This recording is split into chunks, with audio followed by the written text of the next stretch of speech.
안녕하세요. 저는 노원역 근처에서 게장집을 운영하고 있는 50대 여성입니다. 지금까지 정신없이 바쁘게 살아오다가 최근 들어 삶의 여유를 가지려고 제 딸과 많은 시간을 보내고 있는 중입니다. 내년 5월에 결혼이 예정되어 있는데 그때 되면 함께 할 수 있는 시간이 더 줄어들 것 같아 그전까지 딸과 자주 못 다녔던 여행도 좀 다니고 맛있는 것도 먹으러 다니면서 좋은 추억을 많이 만들고 있어요. 그동안 앞만 보며 달려왔던 건 제 딸이 남들에게 무시당하지 않고 남은 인생 행복하게 잘 살기를 바라는 마음에 오로지 딸을 위해 제 인생을 바쳤고 지금은 그 꿈을 이루게 되었죠. 사람은 주어진 환경에 따라 변한다잖아요. 저와 제 딸 또한 급격하게 변해버린 인생길을 다시 만들어가기 위해 발버둥 쳤고 지금의 결과까지 이룰 수 있게 되었네요. 저희가 악착같이 살아왔던 이유는 13년 전에 전 남편과 이혼을 하면서부터였어요. 그때 당시 저와 제 딸이 내쳐졌을 때 받았던 상처는 분노로 가득 차게 되었고 그 사람에게 꼭 복수해야겠다는 그런 마음 하나밖에 없었습니다. 제 딸은 13년이 지났는데도 그날의 아픔을 지울 수가 없는지 아직까지도 악몽에 시달리고 있습니다. 시간이 약이라고 세월이 흐른 만큼 예전보다 나아지긴 했지만 제가 바라는 건 그 아픔에서 완전히 벗어나 더 이상 아프지 않고 살아가길 바랄 뿐입니다. 13년 전에 전 남편은 저와 함께 족발을 팔아 생계를 유지해 왔었어요. 배운 게 도둑질이라고 전 시부모님이 다른 지역에서 족발 장사를 했었는데 그 옆에서 일을 배워왔었고 저와 결혼을 하게 되면서 다른 지역에서 족발 가게를 오픈하게 되었습니다. 시부모님한테 모든 걸 제공받아 장사를 하다 보니 맨 땅에 헤딩하는 게 아니라서 어렵지 않게 올라갈 수 있었어요. 저 같은 경우 남편과 결혼을 하기 전에 의류 매장에서 판매업을 했었는데 가끔 동료 직원들과 함께 업무가 끝나고 족발을 먹으러 갔다가 남편의 대시로 만남을 가지게 되면서 연인이 되었고 결혼까지 이어져 살림까지 차렸던 거였어요. 누구나 그렇듯 불행한 길을 걷고 싶어서 결혼을 하는 건 아니잖아요. 그런데 행복한 삶을 살고 싶어 결혼을 선택한 제 인생은 전혀 다른 방향으로 흘러가 버렸습니다. 시부모님은 제가 하는 일이 마음에 들지 않는다고 남편을 도와 족발집을 키우길 원하셨어요. 음식에 소질이 없었던 저로서는 새로운 일을 한다는 게 쉽진 않았지만 시모의 말대로 남편을 도와 족발집을 운영하는 게 훨씬 더 좋은 방향일 수도 있을 것 같아 고민 끝에 오랜 시간 다니던 일을 그만두고 남편을 따라 장사를 하게 되었습니다. 처음 접해본 일들이라 쉽지는 않았지만 뼈와 살이 된다 생각하고 열심히 배워왔고 그렇게 남편과 손발 맞춰 살아오다 보니 어느새 제 딸은 대학을 앞둔 고등학생이 되어 있었죠.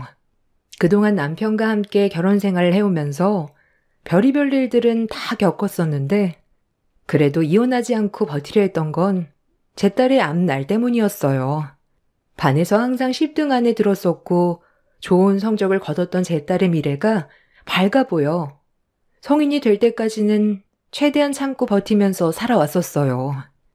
계획도 없이 무작정 남편과 이혼을 한다는 건 제 딸의 미래를 망칠 수 있을지도 모른다는 불안함 때문에 때를 기다려왔던 것 같습니다.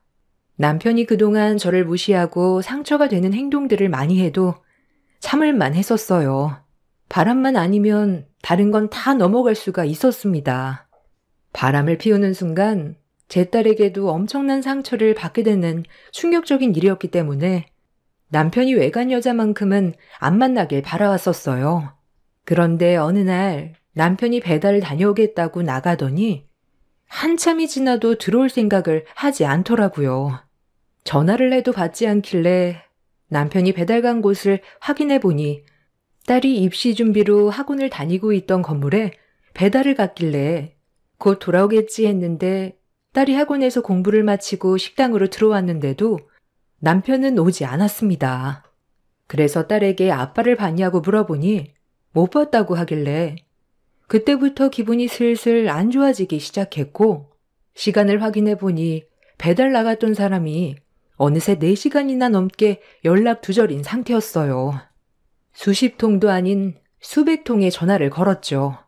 배달 일도 많이 바쁜데 벌만큼 벌었고 체인점도 수십 개가 있다 보니 이제 막 살아도 된다고 생각하고 있는 건지 무책임한 행동을 지속적으로 보였지만 그래도 4시간 이상 자리를 비운 적은 단 한 번도 없었습니다. 확실하게 뭔가 느낌이 안 좋아 딸에게 잠깐 식당을 맡기고 남편이 배달간 건물로 향했어요. 건물 주위에 배달 오토바이가 없길래 답답함은 더해갔는데 다시 식당으로 돌아가려던 그 순간 남편의 오토바이가 지하 주차장에 주차가 되어 있는 게 눈에 들어오는 게 아니겠어요? 그냥 지나쳤으면 못 봤을 정도로 아주 살짝 보였던 오토바이를 발견한 저는 심장이 두근거려 천천히 지하 주차장으로 걸어 내려가고 있는데 대화 소리가 들리기 시작했어요. 남편이 어떤 여자와 대화를 주고받는 모습이 눈에 들어왔고 그 모습을 유심히 지켜보던 저는 충격적인 말을 듣게 되었네요. 아, 다종이야. 당연히 머리가 좋으니까 좋은 대학은 당연히 붙지 않겠어? 너무 걱정 안 해도 될 것 같아. 부족한 거 있으면 내가 채워주면 되지. 돈이 넘쳐나는데 뭐가 걱정이야? 당신은 이 빌딩 건물 주고 나는 족발집 체인점이 10개나 있는 잘 나가는 족발집 사장인데 우리 둘이 합치면 두려울 거 하나 없어. 내가 괜찮은 과외 선생 좀 알아봤는데 조만간 자리 만들 거니 한번 받아봐봐. 그 과외 선생과 공부한 애들은 죄다 서울대 붙었다더라. 비용이 부담스러울 정도로 비싸긴 해도 우리 다정이를 위해서라면 내 재산 모두 줘도 하나도 아깝지 않지. 나는 당신이 더 걱정이야. 혼자서 빌딩 관리하는 것도 힘들고 지금까지 외롭게 지나와서 우울증약도 먹고 있잖아. 그래서 조만간 정리할 생각을 가지고 있으니까 너무 힘들어하지 말고 조금만 기다려줘. 나도 정말 들어가고 싶지는 않지만 무작정 막 나갈 순 없잖아. 내가 최대한 유리한 쪽으로 상황을 만들어야 돈을 덜 뜯기지. 나는 우리가 만나고 있다는 걸 집사람이 몰랐으면 좋겠어. 이 건물에 있는 사람들도 마찬가지고 다종이한테 안 좋은 소문이라도 돌면 공부에 지장이 생길 거 아니야.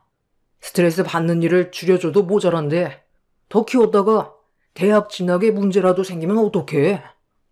자기가 그런 것까지 생각할 줄은 몰랐어. 너무 내 생각만 한 것 같다. 우리 딸이 요즘 공부가 잘 안 풀리는지 많이 답답해하고 있는데 과외 선생까지 알아봐줘서 정말 고마워. 나도 최대한 참고 기다릴게. 우리 다정이한테 다시는 되돌아없는 중요한 시기잖아. 내가 너무 붙잡아서 괜히 문제가 커지는 거 아니야? 나도 같이 있고 싶었으니까 옆에 있어준 건데 당신 탓은 아니지. 그건 내가 잘 둘러대면 돼.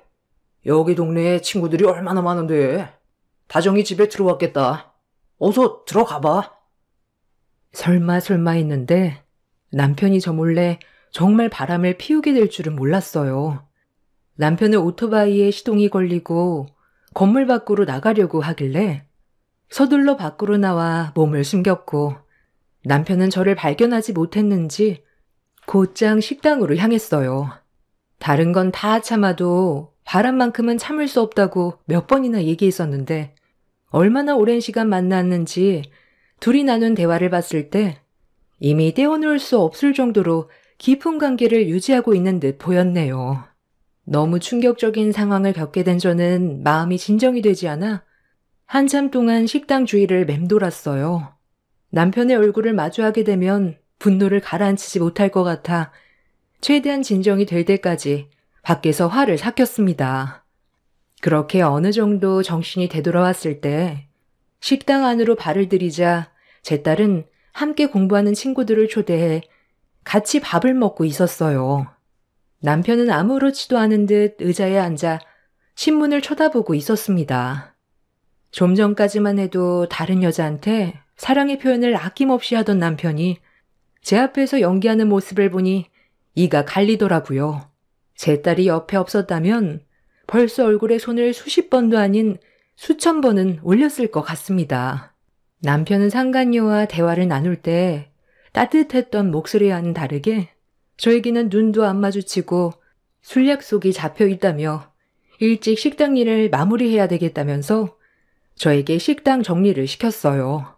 저도 장사할 기분이 아니라서 행주를 남편의 얼굴을 향해 집어던진 뒤 종업원들과 마감 정리를 했어요. 그렇게 가족 모두 집으로 돌아온 뒤 제 딸은 또다시 공부에 열중을 했고 남편은 외출 준비를 하길래 잠깐 대화 좀 하자고 거실로 불렀어요. 제 말이 끝나자마자 시계를 쳐다보던 남편은 용건만 간단히 하라더군요. 용건만 간단히 해. 나 지금 약속 시간 늦었거든. 지금 기분이 상당히 안 좋은데도 많이 참고 있는 중이니까 내 심기 건들지 말고 빨리 말해. 아까 종업원들 보고 있는 자리에서 내 얼굴에 행주를 던지면 어쩌자는 거야? 친구들과 대화 좀 하면서 시간을 보내다 보면 늦을 수도 있는 거지.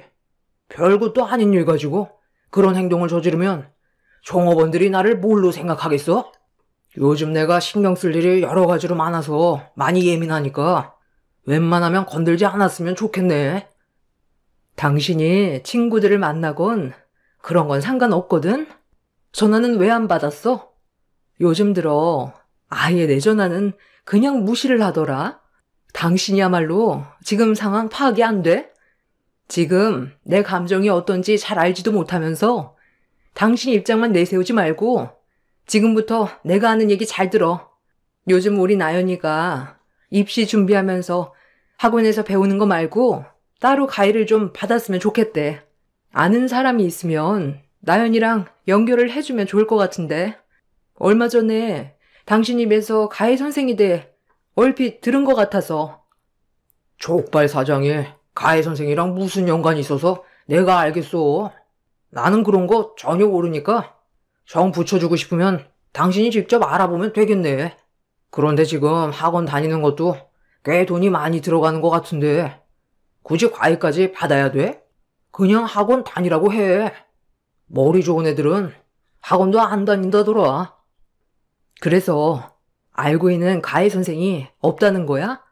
확실한 거지? 내가 알기론 당신이 꽤 유명한 가해 선생을 알고 있었던 것 같은데. 당신은 나연이가 잘 되는 걸 보고 싶지 않나 봐. 저렇게 열심히 하는데 뭐라도 해줘야 되는 거 아니야? 돈을 버는 이유가 뭐야? 하나뿐인 외동딸 건사 잘해서 나연이가 좋은 대학 가기 위해 우리가 열심히 돈 버는 거 아니야? 그런데 학원비도 아깝고 가외는 꿈도 꾸지 말라는 거야? 지금 내가 얼마나 많이 참고 있는지 알기나 해? 나가서 술 퍼먹을 생각하지 말고 자식을 위해 어떤 길을 만들어줘야 할지 고민 좀 해. 술이 인생에 도움이 된다고 생각해? 돈 좀 벌고 배가 부르니까 이제 막 나가도 된다는 거야? 오늘따라 이 사람이 왜 그래? 뭐 잘못 먹었어? 당신도 지금까지 가회 얘기는 단 한 번도 꺼낸 적이 없었잖아. 꼭 공부 못하는 것들이 가회 찾더라. 그런 거 다 돈만 버리는 거야. 상간녀 자식에게는 유명한 가해 선생을 붙여주고 자기 친딸은 학원비도 아깝다는 말을 꺼냈을 땐 그 여자에게 단단히 미쳐있다는 걸 알 수가 있었어요. 그래서 더는 참을 수가 없었고 서둘러 밖으로 나가버린 남편의 뒤를 따랐습니다. 제 딸에겐 남편이 바람 피우고 있다는 사실을 알리고 싶지가 않았어요. 제가 남편의 뒤를 따라가자 언성을 높이며 화를 내길래 남편의 뺨에 손을 올려친 뒤 참았던 분노를 터트리면서 외간 여자와 만나고 있는 현장을 목격했다고 말했어요. 그동안 네가 뭔 짓을 해도 다 참고 넘어갔던 건 나 혼자 감당하면 되는 문제니까. 그래서 지금까지 이악 물고 참으면서 살아왔던 거야. 우리 딸 나연이한테 아빠 엄마 못난 모습을 보여주기 싫어서 힘들게 버틴 거라고. 내가 너랑 그동안 살면서 큰 거 바랬어? 내가 다른 건 다 참아도 바람 피우는 건 절대로 안 된다고 했지? 그건 나한테 상처 주는 걸 넘어서 나연이한테도 평생 기억에서 지워지지 않는 상처라고 했잖아. 그런데 나 몰래 바람을 피워? 너 오늘 배달 갔다가 하루 종일 안 들어오길래 배달간 건물에 찾아가니까 지하주차장에서 외간 여자랑 은밀하게 대화를 주고받고 있더라. 그 여자가 그 빌딩 건물주라며? 그게 그렇게 마음에 들었어? 내가 너한테 왜 가해 선생에 대해 얘기했겠어? 그 여자 딸에게는 유명한 가해 선생 붙여주겠다며 벌써 돈까지 지불하고 다 알아봤다며. 그런데 내가 너한테 가해 선생 좀 알아봐달라고 하니까 뭐라고? 학원비도 아깝다고? 너랑 피가 섞인 천륜인 나연이보다 피 한 방울 섞이지 않은 남의 자식이 더 소중하다는 거야? 네가 이러고도 인간이야? 아무리 그 여자한테 정신이 나갔어도 지핏줄인 나연이한테 더 신경 써줘야 되는 게 맞는 거 아니냐고. 뭐야? 다 듣고 있었어? 너랑 어떻게 상황을 정리해야 되나? 정말 고민 많았었는데. 그럼 얘기가 쉬워지겠네. 나 그 사람과 가벼운 사이 아니야. 거기에다가 빌딩주라. 내 인생에 도움이 많이 되는 사람이야. 그래서 그 사람 딸에게 가해 선생까지 알아봐 붙여준 것도 내가 이득이 되기 때문에 그런 거지. 너는 나한테 도움이 1도 안 되잖아. 어차피 일이 이렇게 됐으니 하루빨리 정리하고 각자 갈 길 가는 게 좋을 것 같네. 최대한 좋게 갈라서려 했는데 어쩔 수 없지. 합의금 적당히 챙겨줄 테니까 그 돈으로 나연이 데리고 앞으로 잘 살아. 당신은 악착 같아서 나 없어도 나연이 건사 잘할 거야. 이런 관계로 살아봤자 무의미하지. 저에게 조금의 미안한 감정도 없는지 되려 큰소리 치면서 이혼을 결심한 남편의 모습에 분노가 치밀어 오른 저는 또다시 손을 올렸지만 남편은 제 팔을 잡고 바닥으로 패대기쳐 버렸어요. 20년의 시간 동안 온갖 꾸준 일은 다 하면서 바친 인생인데 그런 노력이 남편의 바람으로 결국 끝이 나게 된 거였죠. 이런 사실을 딸에게 어떻게 알려야 할지 모르겠더라고요. 남편과 한바탕하고 다시 집으로 돌아와서 딸의 방문을 열어보니 공부에 열중하고 있었어요. 그런 딸에게 남편이 바람을 피우고 있다는 말을 꺼내면 앞으로의 미래가 완전히 바뀌어버리게 될 것 같아 그런 아픔을 겪게 하고 싶지 않아 저도 모르게 눈물이 왈칵 쏟아져 내렸어요. 딸이 공부에 방해가 될까봐 최대한 조심스럽게 다시 방문을 닫은 다음 이 문제를 좋게 넘어갈 수 없어 시댁으로 향했어요. 시부모님도 당신 아들이 다른 여자를 만나고 있다는 걸 알아야 할 필요가 있다고 생각했어요. 그렇게 제가 겪은 억울함을 하소연하려고 시댁에 도착해 현관문을 열려는 순간 집안에서 웃는 소리와 함께 남편의 목소리가 들려왔어요. 그리고 그날 지하주차장에서 들었던 상간녀의 목소리도 함께 들려오길래 뭔가 잘못 흘러가고 있다고 판단하게 된 저는 조금의 망설임도 없이 현관문을 열고 집 안으로 들어갔습니다. 그리고 눈앞에 펼쳐진 광경은 저에게 엄청난 충격을 안겨주었고 상간녀와 처음으로 얼굴을 대면했어요. 저를 바라보는 시선에서 느껴지는 건 두려움이라고는 조금도 없는 당당함이었습니다. 올 거라고 예상은 하고 있었는데 이렇게 빨리 올 줄은 몰랐다. 이제 막 대화 몇 마디 했을 뿐인데 뭐가 그리 급해서 연락도 없이 달려왔니? 굳이 너한테 설명할 필요 없을 것 같고 눈앞에 보이는 대로다. 무슨 할 말이 있어서 온 거니? 이미 내 아들과 대충 얘기 끝났다고 들었는데 아직 볼 일이 남은 거야? 인생이란 게 원래 평탄한 삶을 살아갈 수는 없단다. 이런저런 사건이 생길 수도 있는 거고 내일 당장 이 세상에 없는 존재가 될지도 모르는 게 인생인데 이 정도 일 가지고 충격받아서야 되겠니? 뭘 원해서 온 거야? 내 아들 말로는 위자료 몇 푼 주면 서류에 도장 찍을 거라던데 어차피 이렇게 된 거 빨리 정리해야지. 제가 지금까지 어떻게 살아왔는데 위자료 몇 푼 받고 끝낼 것 같아요? 20년을 이 집 며느리로 인생을 바쳐 살아왔어요. 제 손을 거쳐간 족발만 수억 개라고요. 그런데 위자료 몇 푼 주고 땡치겠다면 퍽이나 서류에 도장 찍고 끝내겠네요. 대충 들어보니 그쪽 집안의 딸이 내 딸과 나이가 같은 것 같은데 대학 문제로 상당히 골치라며?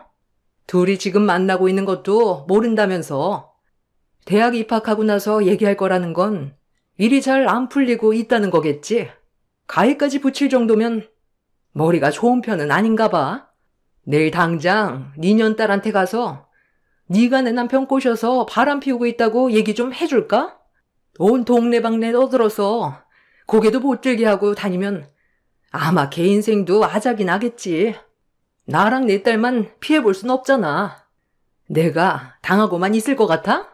아직 서류에 도장도 안 찍었는데 얼굴 대면하고 다음 일까지 계획하고 있는 니들이 인간이야? 어차피 망가지게 될 거면 끝까지 한번 가보자고. 니들 인생이 순탄해지게 놔둘 것 같아? 내 딸 건드리기만 해봐. 내가 가지고 있는 모든 걸 동원해서라도 너부터 끝장 볼 테니까. 나는 뭐 가만히 있을 줄 알아? 보잘것없는 게 어디서 협박이야? 뭘 원하는데? 섭섭지 않게 위자료 주면 그걸로 새 출발하면 되잖아. 나 말고 좋은 남자 만나서 다시 시작하면 되지. 왜 구질구질하게 행동하려고 그래? 족발집 몇 개 주면 되겠어? 우리 아버지한테 족발을 받아서 운영해야 되니까 많이 불편하겠지? 그럼 그만큼 위자료로 더 챙겨줄 테니 그냥 적당히 하고 끝내자. 전조가리 파는 널 며느리로 받아들인 건 그래도 기본적인 장사는 할 줄 아니까. 내 아들 옆에서 일을 돕는데 크게 무리는 없을 것 같아 받아준 것뿐이다. 처음부터 네가 마음에 들어서 받아준 건 조금도 없었어. 나랑 살아오면서 너도 느끼고 있었잖아. 반대로 나한테 인사온 경진 씨는 빌딩을 소유하고 있는 빌딩주인데 너랑 비교가 되겠니?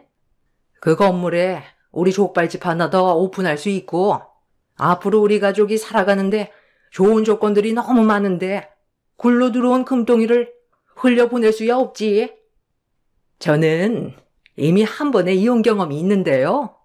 그거 시간 지나고 보면 별거 아니에요. 마음이 안 맞는 사람일수록 하루빨리 정리하는 게 인생을 허비하지 않는 길인 거예요.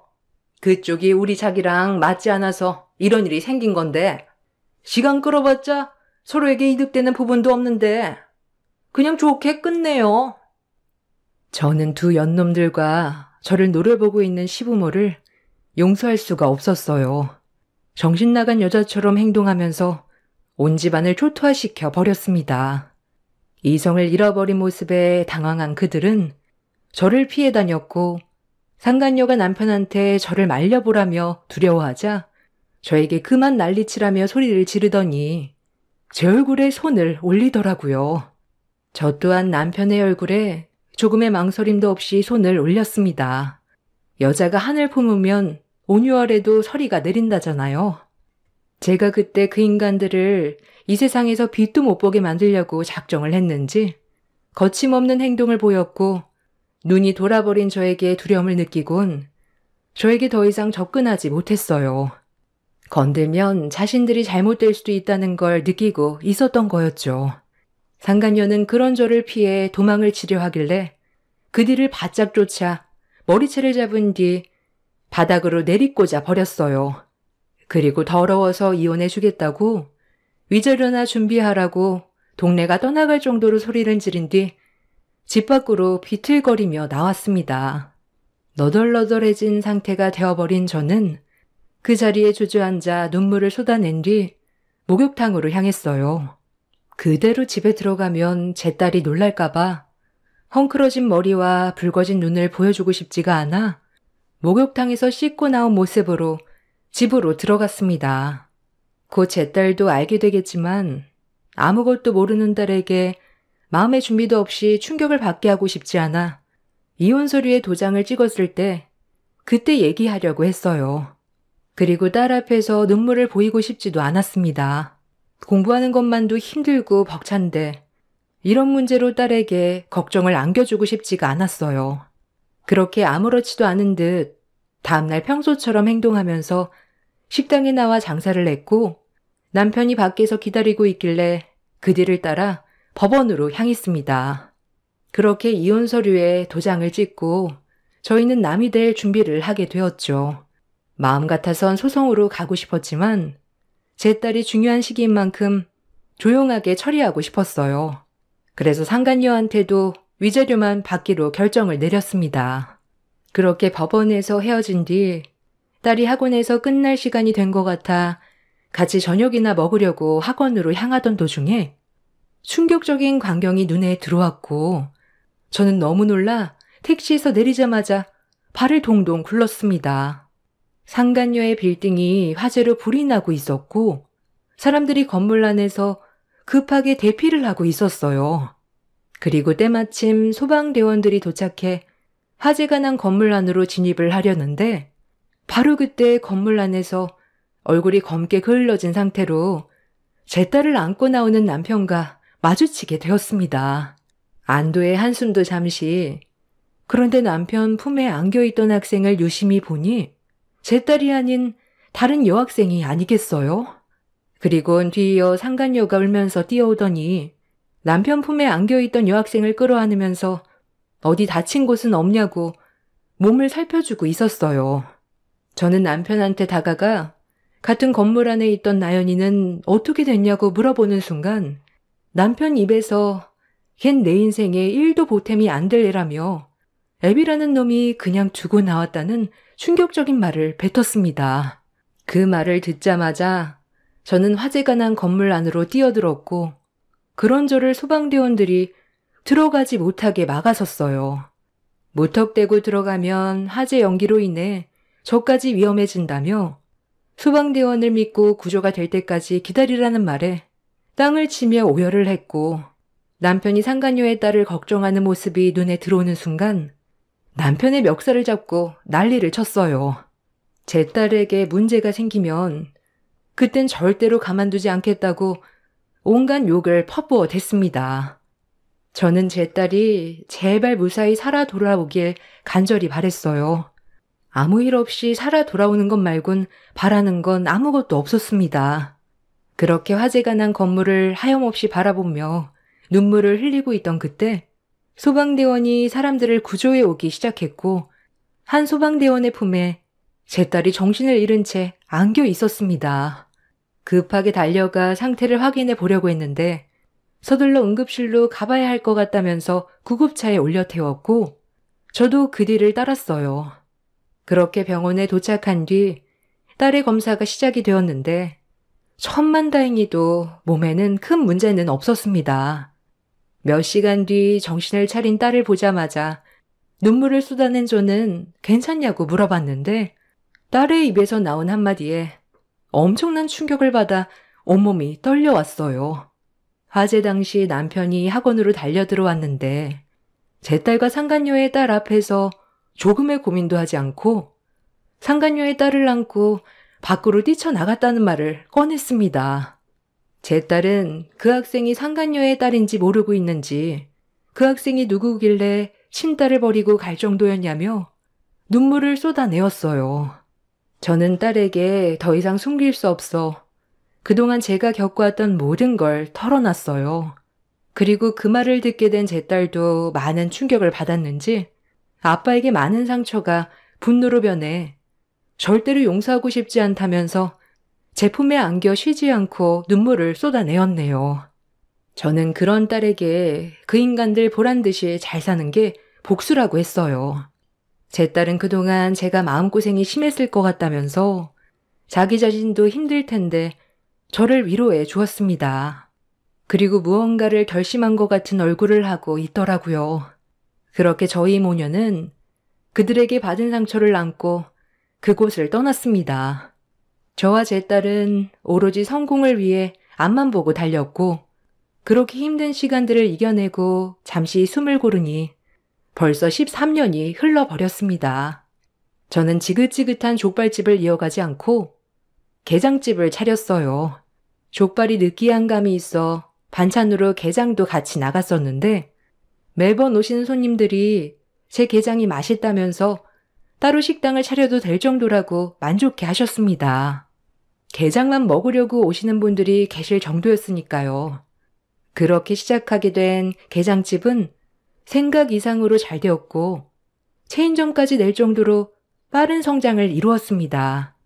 그런데 무작정 딸의 뒷바라지를 위해 달려오다 보니 제 몸을 돌볼 시간이 부족했는지 몸의 이상 증세가 하나둘 나타나기 시작했습니다. 그래서 정밀 검사를 받아봤는데 갑상선 암이라는 진단을 받게 되었어요. 담당 의사 말로는 심각할 정도로 상태가 안 좋은 건 아니라서 치료만 잘 받으면 정상 생활이 가능하다는 말에 저는 적극적으로 치료를 받았어요. 바쁘게 살아온 만큼 이제야 한숨 돌릴 수 있었고 여유 있는 삶을 살려고 했는데 암 때문에 제 인생의 마지막 페이지를 작성하고 싶지 않았습니다. 그렇게 병원에 입원해 수술을 받고 안정을 취하고 있는데 옆 병실에서 오열하는 목소리가 제가 있는 병실에까지 들려왔어요. 상황이 많이 안 좋았는지 울음소리는 끊이지 않고 있었습니다. 그리고 병실 문을 열면서 딸이 들어오려던 순간 제 딸의 손을 낚아채 누군가가 끌어들였고 제 딸에게 소리치며 살려달라고 목소리를 높여 화를 냈어요. 그 광경을 목격한 저는 당황해서 몸을 일으켜 밖의 상황을 확인해 보기 위해 병실 문을 급하게 열었습니다. 그런데 눈앞에 제 딸의 손을 잡고 애원하는 사람의 얼굴을 보자마자 조금의 고민도 하지 않고 손부터 날아갔어요. 머리채를 잡힌 그 사람은 10년 전에 저와 제 딸의 인생을 망쳐버린 전시모와 그의 가족들이었습니다. 제 손에 머리채를 쥐어뜯기고 있던 전시모는 눈물을 흘리면서 자기 아들 좀 살려달라고 제 딸에게 애원을 했는데 얼마나 제 딸을 흔들어댔는지 제 딸의 금속 명찰이 전시모의 손에 쥐어져 있었습니다. 제 딸은 자기가 담당 의가 아니기 때문에 도와줄 수 없다며 고개를 돌렸고 전시모는 그런 제 딸을 보며 무릎을 꿇었습니다. 내가 왜 너를 설득시키려 하겠니? 담당 의사 선생님께서 너랑 결혼을 약속한 예비 신랑이라면서 아까 네가 담당 의사와 대화하는 거 전부 다 들었다. 그 의사가 나이는 젊은데 암 수술을 그렇게 잘한다면서 내가 소문 듣고 여기까지 왔는데 수술을 거부하면 내 아들, 아닌 너희 아빠는 어떡하니? 저는 모르는 일이에요. 그리고 제 인생에 아빠는 원래 없었어요. 저는 이미 불타는 건물에서 그 사람에게 한 번 죽었어요. 건물 밖에서 나왔을 땐 제 앞에 저희 엄마밖에 없었는데 이제 와서 아빠 타령하면 제 마음이 열릴 것 같아요? 그리고 방금도 설명드렸지만 저는 소아과 담당 전문의지 암 전문의가 아니에요. 그리고 수술을 할지 말지 결정하는 건 담당 의사 몫이잖아요? 저는 아무 말도 안 했는데 왜 이러시는지 모르겠네요. 여긴 병원이고 보는 사람도 많으니까 그만 소란 피우고 다른 병원 알아보세요. 여기 말고도 암을 치료할 수 있는 곳은 상당히 많거든요. 엄마, 이제 그 손 놓으세요. 저런 사람들 때문에 엄마 손 더러빌 필요 없어요. 내가 다른 병원 안 가봤겠니? 다 돌아다녀 봤는데 가망이 없다더라. 시간은 계속 가고 내 아들은 점점 힘들어하는데 뭐라도 해봐야 할 거 아니니? 내 전 재산 전부 다 줄 테니까 내 아들, 아니 네 애비 좀 살려줘라. 뭐든 다 한다니까. 자, 이 할미가 무릎까지 꿇은 걸로 부족하면 너희들 앞에 내가 엎드리마. 그러니 제발 우리 아들 좀 살려다오. 내 아들이 너랑 이혼을 하고 그 경진인가 뭔가 하는 여자랑 처음엔 잘 되는가 싶었는데 그 집 딸내미가 목숨을 구해준 내 아들과 부적절한 관계라는 걸 알고 충격을 받아서 집을 뛰쳐나간 적이 있었다. 그 이후 개를 찾겠다고 경찰에 신고도 하고 한바탕 난리가 났었는데 개가 간 곳이 어디였는지 아니? 자기 친아빠한테 가 있던 거였지. 그걸 본 그 여자가 내 아들과는 더 이상 함께할 수 없을 것 같다면서 뒷딸을 버리고 내 아들과 시작할 수 없다고 이혼했던 전 남편이랑 다시 재결합을 했더랜다. 내 아들이 낙동강 오리알 신세가 되고 나서 다른 여자한테 만족을 느끼지 못한 채 10년을 혼자 살아왔어. 니들한테 다시 가고 싶은 마음은 있었지만 과거에 저지른 용서받지 못할 행동 때문에 수소문 끝에 니들이 있는 곳만 겨우 알아내서 먼발치에서 지켜만 보고 있었다. 내 아들과 우리가 분명 실수한 건 맞지만 10년 넘는 시간 동안 잘못을 뉘우치며 살아왔었어. 니들 앞에 나타나고 싶었지만 우리가 무슨 면목으로 너희 얼굴을 보겠니? 내 아들이 용서받지 못할 죄를 저지른 건 알지만 눈 딱 감고 한 번만 용서해 줄 순 없겠니? 그래도 네가 이 세상에 있게 만들어준 네 친애비잖아. 너랑 결혼 예정인 그 담당 의사에게 한 번만 수술을 해달라고 부탁하면 안 될까? 왜 다른 병원에서도 힘들 것 같다는 말을 했는지 아실 텐데요. 수술을 하다가 죽을 수도 있기 때문에 거부를 했던 거였어요. 그 사람도 마찬가지고요. 제가 그때 그런 아픔이 있었다는 이유를 듣고 수술을 하고 싶지 않은 마음도 있었겠지만 의사로서 가망이 없어 보이니까 수술을 거부했던 거예요. 전 남편은 대장암 말기로 이미 손을 쓸 수가 없는 상태였습니다. 의사가 된 제 딸이 암 전문의인 예비 사이한테 과거에 있었던 일들을 얘기하면서 자기 아빠가 수술을 받으면 좋아질 수 있는지 물어본 것 같았어요. 성공 확률이 5%도 안 된다며 희박하다는 말에 수술을 하지 않는 게 좋을 것 같다고 했던 것 같습니다. 제 딸이 아무래도 예비 사이의 손을 더럽히고 싶지 않았던 것 같아요. 성공 확률도 높지 않은 수술을 예비 사이에게 맡겨서 죽게 된다면 예비 사이가 정신적으로 힘들어질까봐 무조건 수술을 거부하라고 했던 거였는데 그 말을 전시모가 듣게 되었던 거였죠.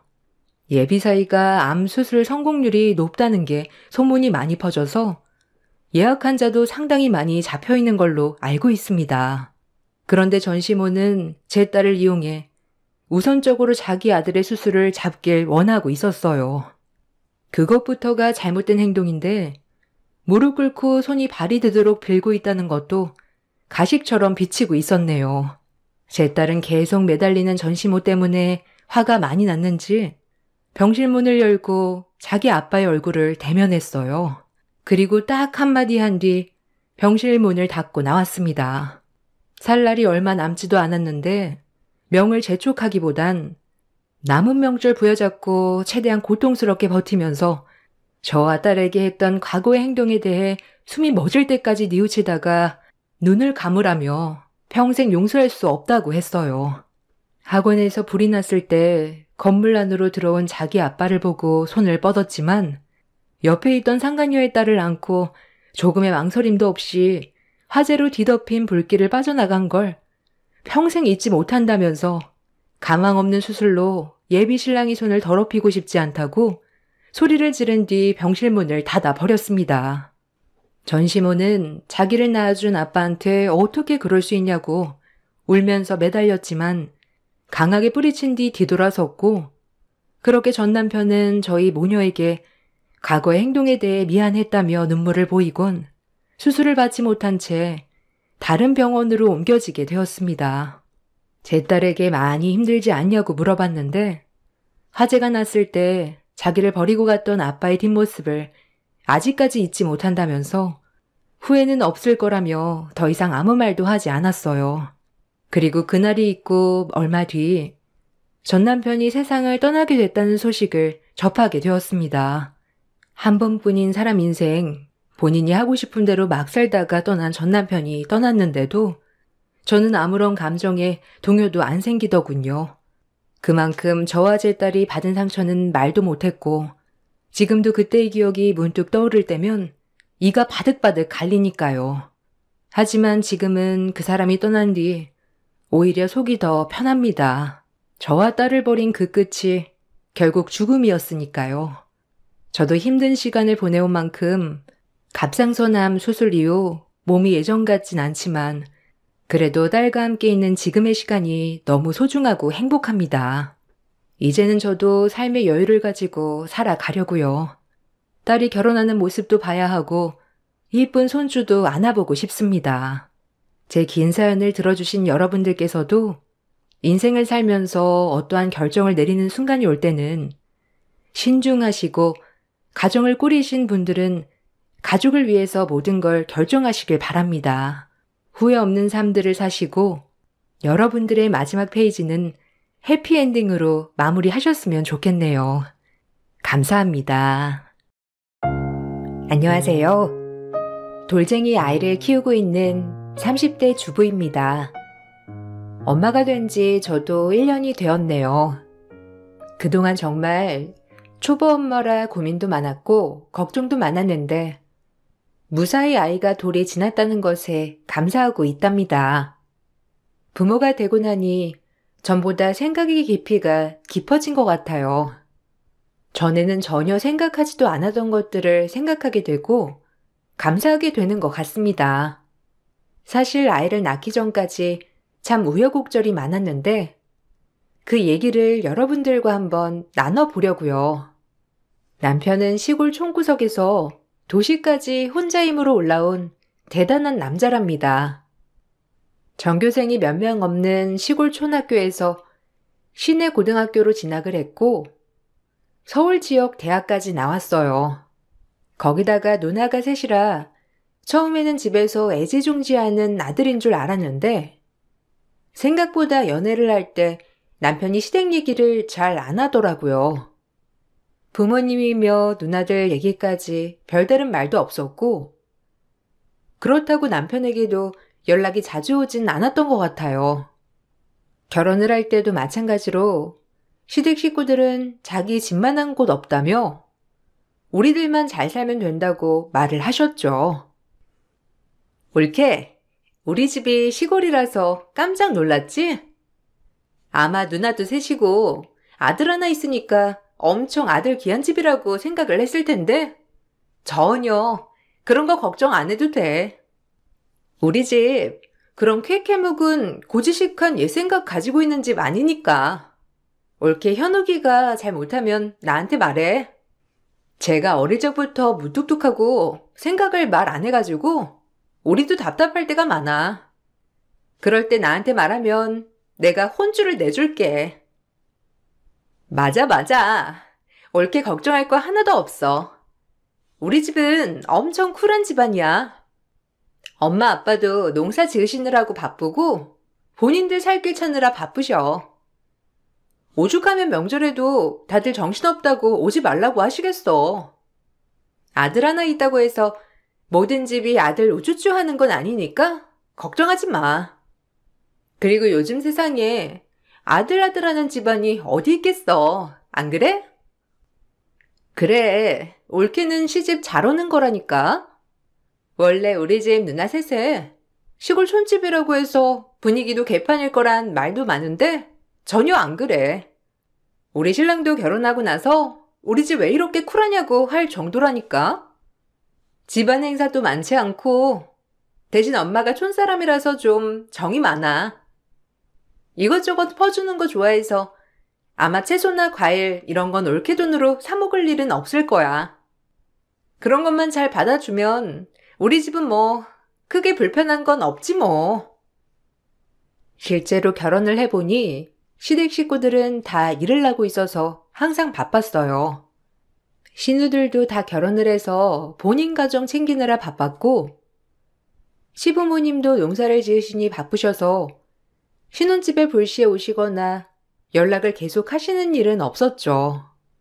처음 결혼했을 때는 보기보단 쿨한 시집이다 생각을 했는데 그런 생각이 확 바뀌게 된 이유가 있었죠. 결혼을 하고 나서 시부모님은 시누이들이 말했던 것처럼 매번 채소와 과일들을 택배로 보내주셨어요. 처음에는 감사하게 받아 먹었는데 사실 점점 그 양이 감당이 되지 않더라고요. 남편에게 중간에서 말을 해달라고 했지만 어째 달라지는 게 없었어요. 아가, 이번에 택배 간 거 받았니? 일하느라 바쁘겠지만 그래도 요리는 직접 해서 먹어야 건강한 거 알지? 나는 우리 현욱이 어릴 때부터 죄다 내 손으로 직접 밥해서 먹였어. 요즘 그 애들 많이 먹는 그런 불량 음식들 말고 오로지 다 내가 손으로 직접 하나하나 반찬해서 먹였다고. 그래야 건강하고 아픈 곳 없는 거야. 채소들 그거 무농약으로 정성스럽게 키운 거니? 하나도 버리지 말고 먹어라. 어머님, 감사해요. 근데 저희가 집에서 밥을 잘 안 먹어서요. 평일에도 저녁까지 회사에서 먹고 오니까 좀 많이 남아요. 어머님, 아버님 고생해서 농사 지으신 채소들인데 이렇게 남기는 게 너무 아까워서 그러는데 저희 이제 그만 보내주셔도 돼요. 식구도 저희 둘뿐이라서 많이 먹지 않아요. 너무 감사한데 어머님께서 애쓰게 보내주신 거 다 못 먹으니 죄송하고 아까워서 그래요. 아까우면 먹어야지. 어떻게든 먹어야지 어쩌겠니? 그리고 나한테 죄송하면 성의를 보여야 하는 거 아니니? 아니 지금 너희 결혼한 지 몇 달이 지났는데 아무리 채소며 과일이며 싸서 보내줘도 고맙다고 말만 하고 입 닫고 땡이니 원. 안 그래도 나도 힘들고 지쳐서 그만두려고 했어. 그리고 그런 거 받으면 어른한테 전화해서 감사하다고 바로바로 인사하고 그래야 하는 거 아니니? 네 집에서는 이런 것도 안 알려주니? 네? 아, 죄송해요. 어머님, 제가 정신이 없어가지고 일 끝나고 집에 오면 너무 저녁이고 낮에는 저도 정신이 없어서 감사해요, 어머님. 안 그래도 남편이 어머님께 연락드린다고 해서 제가 따로 연락드릴 건 생각하지 못했네요. 제가 먼저 챙겨드려야 하는 건데. 됐다. 무슨 엎드려 철받기도 아니고. 나는 그래도 일하는 며느리 들어온다고 해서 좀 기대를 했건만. 역시 도시 애들이라 이런 건 잘 모르나? 어쨌든 채소랑 이런 건 이제 안 보내마. 너희도 잘 안 먹는다고 하고 버린다고 하니 어쩌겠어. 현욱이는 그래도 잘 먹는다고 하던데 네가 안 챙겨주는 건 아니지? 남자들은 집안 살림 잘 모르니까 여자가 알아서 챙겨야 해. 불시에 찾아오고 혹은 연락을 바라시는 건 아니었지만 시부모님께서는 뭔가를 갑자기 해주시고는 용돈을 바라시는 듯 했어요. 처음에는 그냥 하는 말씀인가 싶어 남편에게 말을 꺼내봤더니 남편은 신경 쓰지 말라며 본인이 알아서 해결한다고 했죠. 주변에 먼저 결혼을 한 사람들에게 물어보니 어른들은 그냥 연락하자는 뜻으로 말할 수 있다면서 서운해 그러실 수 있다고 말을 해주더라고요. 자주 가지 못해 그런가 싶어서 다가오는 주말에 시댁에 내려가 보려고 하면 그건 또 괜찮다며 말리셨어요. 다만 다른 걸 원하시긴 하셨죠. 어머님, 이번 주말에 남편이랑 한번 내려갈까 하는데 시간 괜찮으세요? 안 그래도 몇 주 후부터는 다른 집 농사일도 도와주러 가신다고 바쁘시다고 하셔서 이번에 내려가서 맛있는 것도 먹으러 가요. 남편도 마침 딱 이번 주말에 시간 된다고 해서요. 어머님, 아버님 괜찮으시면 주말에 남편이랑 같이 내려가 보려고요. 괜찮으시죠? 형님들한테도 제가 연락할게요. 주말에? 아니야. 굳이 여기까지 왜 오려고? 기름값 아깝게. 그리고 밖에 나가서 먹어도 맛도 없고 돈이나 쳐쓰고 나는 그런 거 별로야. 애들 다 모여 북적거리는 것도 정신없고 그냥 주말에 내려오지 말고 쉬고. 안 그래도 아들한테 전화했더니 바쁘다고 끊어버리던데 요즘 일이 많이 바쁘니? 할 말이 있었는데 말도 못 꺼내게 끊어버리네. 아, 그래요? 요즘 남편이 좀 바빠요, 어머님. 새롭게 일 시작한 게 있어가지고 밤낮 없이 바쁘게 지내고 있어요. 요즘 저도 남편 얼굴 제대로 못 보고 있어요. 직장에 그만둔 사람도 있어가지고 그 일까지 같이 하느라고 정신 없는가 보더라고요. 급한 일이세요? 제가 아니면 저녁에 퇴근하고 오면 한번 말 전해 볼게요. 지금은 아마 전화하기 힘드실 거예요. 아니, 다른 건 아니고. 우리 동네에 이번에 잔치하거든? 잔치해가지고 우리가 참가 비용을 내야 하는데, 남들은 다 아들 내외 자식들이 해준다는데, 우리 집은 통 자식들이 이런 건 잘 못 챙기네. 내가 가타부타 말을 잘 안 해서 그런가? 애들이 신경을 잘 못 쓰는 것 같아서 말이야. 이왕 이렇게 된 거 네가 좀 챙겨서 보내다오. 그래도 명색이 며느리인데 이 정도는 해줄 수 있지? 네? 참석비요? 마을 잔치에도 참석비가 있구나. 제가 그건 몰랐어요. 남편이 그런 얘기는 따로 없었는데 이번 주말에 잔치예요? 얼마나 보내드려야 되는 거예요? 남편 퇴근하고 오면 한번 상의해서 전화드리라고 할게요. 아니, 무슨 남편한테 뭐 일일이 보고할 필요가 뭐가 있어? 너도 일하는데 그냥 일단 보내주면 되는 거지. 우선은 그래도 성의 표시는 해야 되고, 내가 친한 집안 잔치니까 좀 많이 해줘야 하거든? 100만 원만 일단 보내봐. 나중에 너희 애 낳고 그러면 다 그 집에서 다시 돌려줄 거니까 일단 그 정도는 해두자. 계좌번호 메시지로 보내줄 테니까 그쪽으로 보내주면 돼. 시몬은 어느 날부턴가 본격적으로 돈을 요구하기 시작하셨어요. 동네 잔치, 모임, 친구들과 여행, 병원비, 급하게 농사 지을 때 필요한 돈들, 적게는 몇만 원, 많게는 수백만 원까지 급하다며 아무렇지 않게 보내달라고 하셨죠. 처음에는 남편이 이런 걸 다 신경 썼었는데, 통 바빠서 뭐 신경 쓰는가 싶어 보내드리고선 나중에 남편에게 말을 했었는데, 남편 표정이 정말 묘하더라고요. 다음에 그런 말이 있으면 바로 보내주지 말고 남편에게 말을 하고 보내주겠다고 하라길래 다음에는 그렇게 말을 꺼냈었죠. 얘, 바쁘니?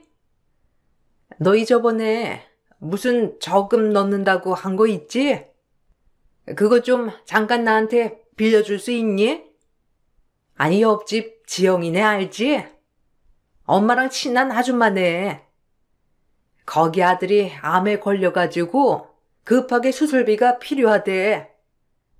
그래도 동네 사람인데 좀 도와줘야지. 너희 지금 당장 그 돈 필요한 거 아니잖아. 그거 좀 나한테 보내줘. 내일 당장 수술해야 한다는데 어쩌겠어. 네? 어머님, 그거 제가 관리하는 게 아니라 남편이 관리하는 거라서 제가 어떻게 못해요. 남편이 보내주든지 해야 돼요.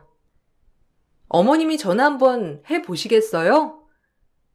아니면 제가 남편한테 지금 메시지라도 보내놓을게요. 바로 확인할 수 있을진 모르겠네요. 아니, 너는 일하는 애가 그 정도 돈도 없어? 일단 네 돈으로 먼저 보내주고 그 다음에 네 남편한테 말하면 되잖아. 일단 그럼 네 돈 먼저 보내줘. 얼마 전에 월급날이라고 하지 않았니? 여기저기 쓴 거 아직 없을 테고 네 월급 그냥 다 보내주면 되겠다. 예. 아무리 그래도 사람 어려울 때 외면하면 안 되는 거야. 이럴 때 도와주면 나중에 크게 복으로 온다니까. 어머님, 근데 제가 그걸 막 보내드리기는 어려울 것 같아요. 저희 다 공용 통장에 넣고 사용하는 거라서 일단은 남편한테도 말은 하고 보내줘야 해요. 일단 전화해 볼 테니까 좀 기다려 주세요. 전화를 할 필요가 뭐가 있니? 그냥 빌려주면 되는 거지. 너도 참 답답하다. 네가 그렇게 줄 데가 없으면 어떻게 하니? 그럼 네 남편이 죽으라고 하면 죽을 거야? 그냥 빌려주면 될걸. 전화를 하네 마네. 아이고, 됐어. 지영 엄마한테 내가 돈 구해준다고 했는데 어쩌니?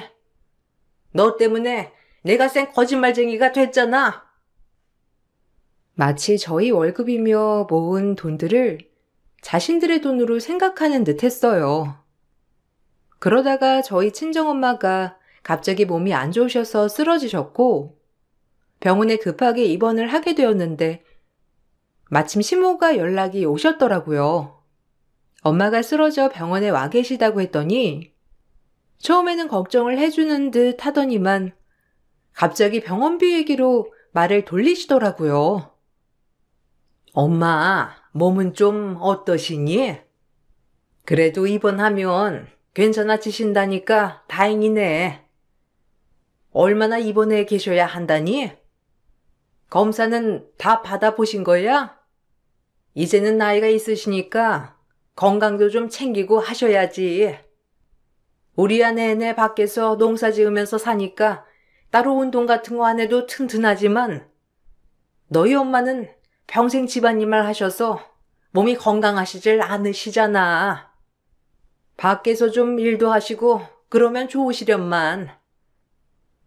꾸준히 운동하셨는데 요즘 일이 좀 갑자기 생기셔서 무리하셔가지고 그러신 것 같아요. 검사도 받았고 결과도 이상 없다고 해서 며칠 좀 더 지켜보다가 퇴원하려고요. 어머님은 몸 괜찮으세요? 저번에 감기 걸리셨다면서 남편한테 연락 왔었다고 들었어요. 병원 가서 검사 받아봐야 할 것 같다고. 검사는 다 하셨어요? 아, 검사할 게 뭐가 있어. 그냥 며칠 좀 아프다가 말았지 뭐. 네 엄마는 보험이라도 좀 들어둔 거니? 며칠 병원에 입원하려면 병원비도 만만치 않을 텐데. 박가사돈께서 일을 못 그만두시는 이유가 있겠어. 나이가 먹으면 건강해야 이것도 좋은 거라니까. 여기저기 아파봐라. 병원비만 나가고. 그나저나 병원비 너희가 내는 건 아니지? 네? 아니요. 보험 처리 다 하셔가지고 저희가 따로 낸 건 없는데. 그건 왜요? 안 그래도 어머님, 저번에 남편이 건강검진 비용 보내드렸다고 해서 저한테도 저희 부모님 건강검진 비용 내주겠다고 하더라고요. 마침 딱 예약하려고 했는데 엄마가 입원하시는 바람에 엄마 검진은 이렇게 받게 될 것 같아요. 어머님 검진 예약 안 하셨으면 제가 해드릴까요? 아니, 괜찮아. 그리고 니들이 왜 사돈댁 건강검진 비용을 내드리니? 그런 건 부모가 알아서 해야 하는 거지. 보험도 들어 계시다면서 자식들한테 그렇게 하나하나 돈 받고 그러면 오히려 부담스럽고 그렇지. 나야 뭐 아들 부모니까 이 정도는 괜찮지만 아무리 그래도 딸 부모는 사이 눈치도 보이고 그러지 않겠니? 마침내 저는 시부모의 마음을 알게 되었어요.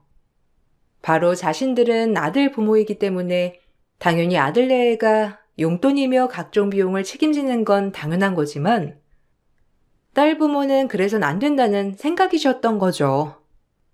그렇게 쿨한 시댁이라고 했던 저희 시댁은 한마디로 가부장의 끝판왕이었어요. 시댁에 자주 오지 말라고 했던 이유도 기름값이 아까워서였고 저희가 가면 먹는 재료들이 아까워서였죠. 이 사실을 점점 느끼게 되면서 시댁에 대한 정이 확 떨어지더라고요. 더 가관이었던 건 시누이들 태도였는데 시부모뿐만 아니라 시누이들도 마치 남편의 돈을 공용재산처럼 생각을 하더라고요. 올케, 이번에 집에 갔다 왔는데 창고 쪽 수리 좀 봐야 할 것 같더라고. 올케가 직접 왔다 갔다 하면서 보기는 좀 그렇잖아. 내가 가까이 사니까 왔다 갔다 하면서 수리 좀 맡겨보려고 하는데 어떻게 생각해? 현욱이한테 전화했더니만 얘는 바쁘다고 끊어버리고 아마 현욱이도 결혼해서 올케 있으니까 올케한테 다 맡기려고 하나 봐. 남자들이 뭐 그렇지. 수리하는 거 괜찮지? 아, 네네. 뭐 심하게 망가졌나요? 저번 달에 갔을 때는 괜찮았던 것 같던데. 안 그래도 작년에 남편이 그쪽 담당 무너지면서 수리볼 때가 있다면서 같이 싹 수리봤다고 해가지고 문제 없는 줄 알았어요. 이번에 또 무너진 거예요? 저야 어머님, 아버님 안전하게 지내시는 거면 수리하는 게 낫죠. 아니, 꼭 뭐 어디 수리해야 돼서 하는 건 아니고 그냥 집이 좀 낡았잖아. 엄마 아빠도 이제 아들 결혼까지 했는데 집 수리하고 그래야지. 그래야 나중에 올케가 와도 모시고 살 때 편하지 않겠어? 내가 며느리라서 그런 거 잘 알아. 시댁집이 좀 깨끗하고 그래야 한 번이라도 와서 더 들여다보지. 어쨌든 현욱이한테는 올케가 설명하고 수리비용 내 계좌로 보내줘. 시부모님 오래된 주택을 수리하기 위한 것이라고 하니 저는 그냥 당연히 돈을 보태는 줄 알고 보냈죠. 근데 알고 봤더니 신우는 수리할 생각도 없었고 그냥 돈을 받았던 거더라고요. 나중에 그 사실을 알고선 남편이 크게 화를 내며 신우에게 다시 받아오긴 했지만 그 이후로는 시댁 식구들이 돈을 달라고만 하면 의심의 눈초리를 보내게 되었어요. 그럴 때면 시댁 식구들은 자신들을 오해한다면서 더 난리였었죠. 남편이 그나마 중간에서 막아주려고 무던히 애를 썼지만 남편이 화를 낼 때는 조심하다가 조금 시간이 지나면 다시 아무렇지 않게 돈을 요구하는 바람에 전 너무나 정신이 없었어요.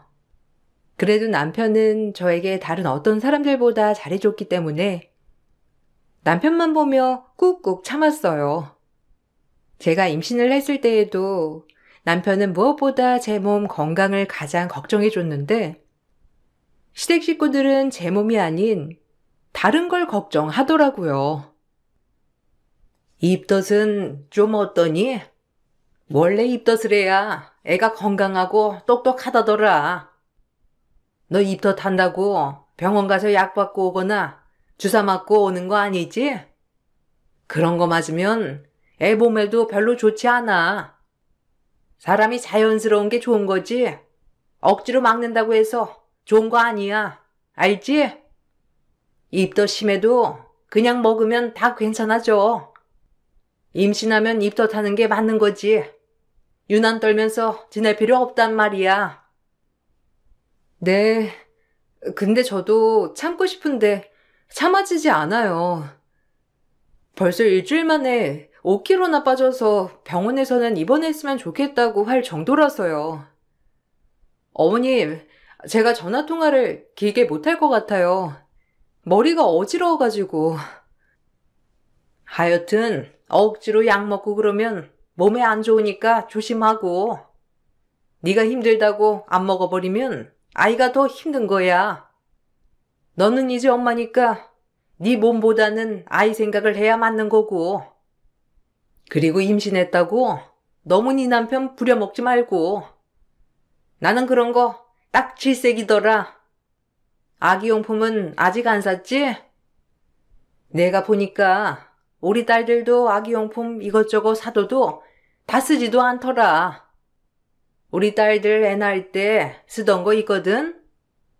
그거 모아서 보내줄 테니까 쓸데없이 돈 쓰지 말고 그거 써. 네? 어머님, 형님들 출산하신 지 거의 10년인데 아직도 남아있을까요? 그래도 몇 개는 좀 사두긴 해야 할 것 같은데요. 형님들이랑 통화하면서 저도 필요한 거 받아다가 쓸게요. 너무 걱정하지 마세요. 아 참, 그리고 산후조리 하는 거 조리원 갈 생각 하는 거 아니지? 그거 다 헛간데 돈 쓰는 거니까 그 돈 아껴서 날 줘. 산후조리 필요하면 내가 해주마.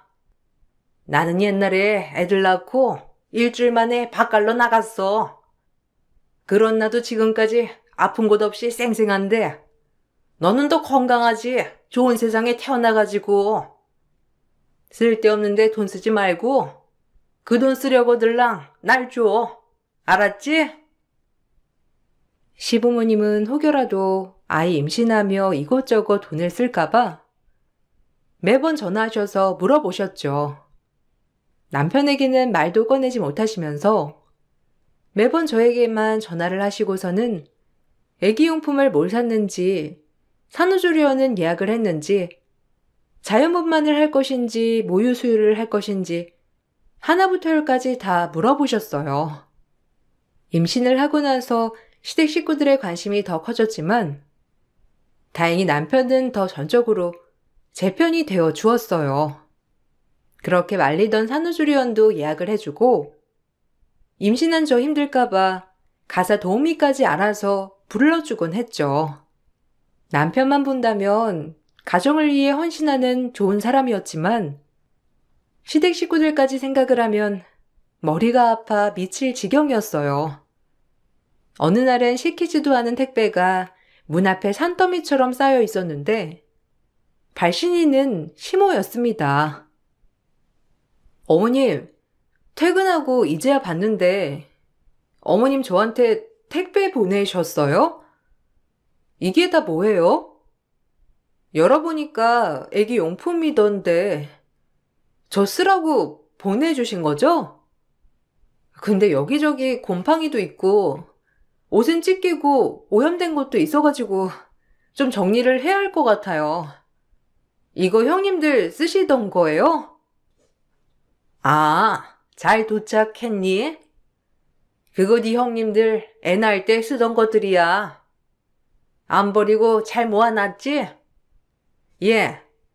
어차피 애 낳으면 여기저기 다닐 것도 아닌데 좀 오염되면 어떠니? 그냥 입히면 되는 거지. 그거 해봤자 심하지도 않고 곰팡이야 닦아내면 되는 거고. 락슨물에 푹 담갔다가 빨면 그거 다 깨끗하게 사라지니까 얼른 박스에서 꺼내가지고 락슨물 좀 뿌려둬라.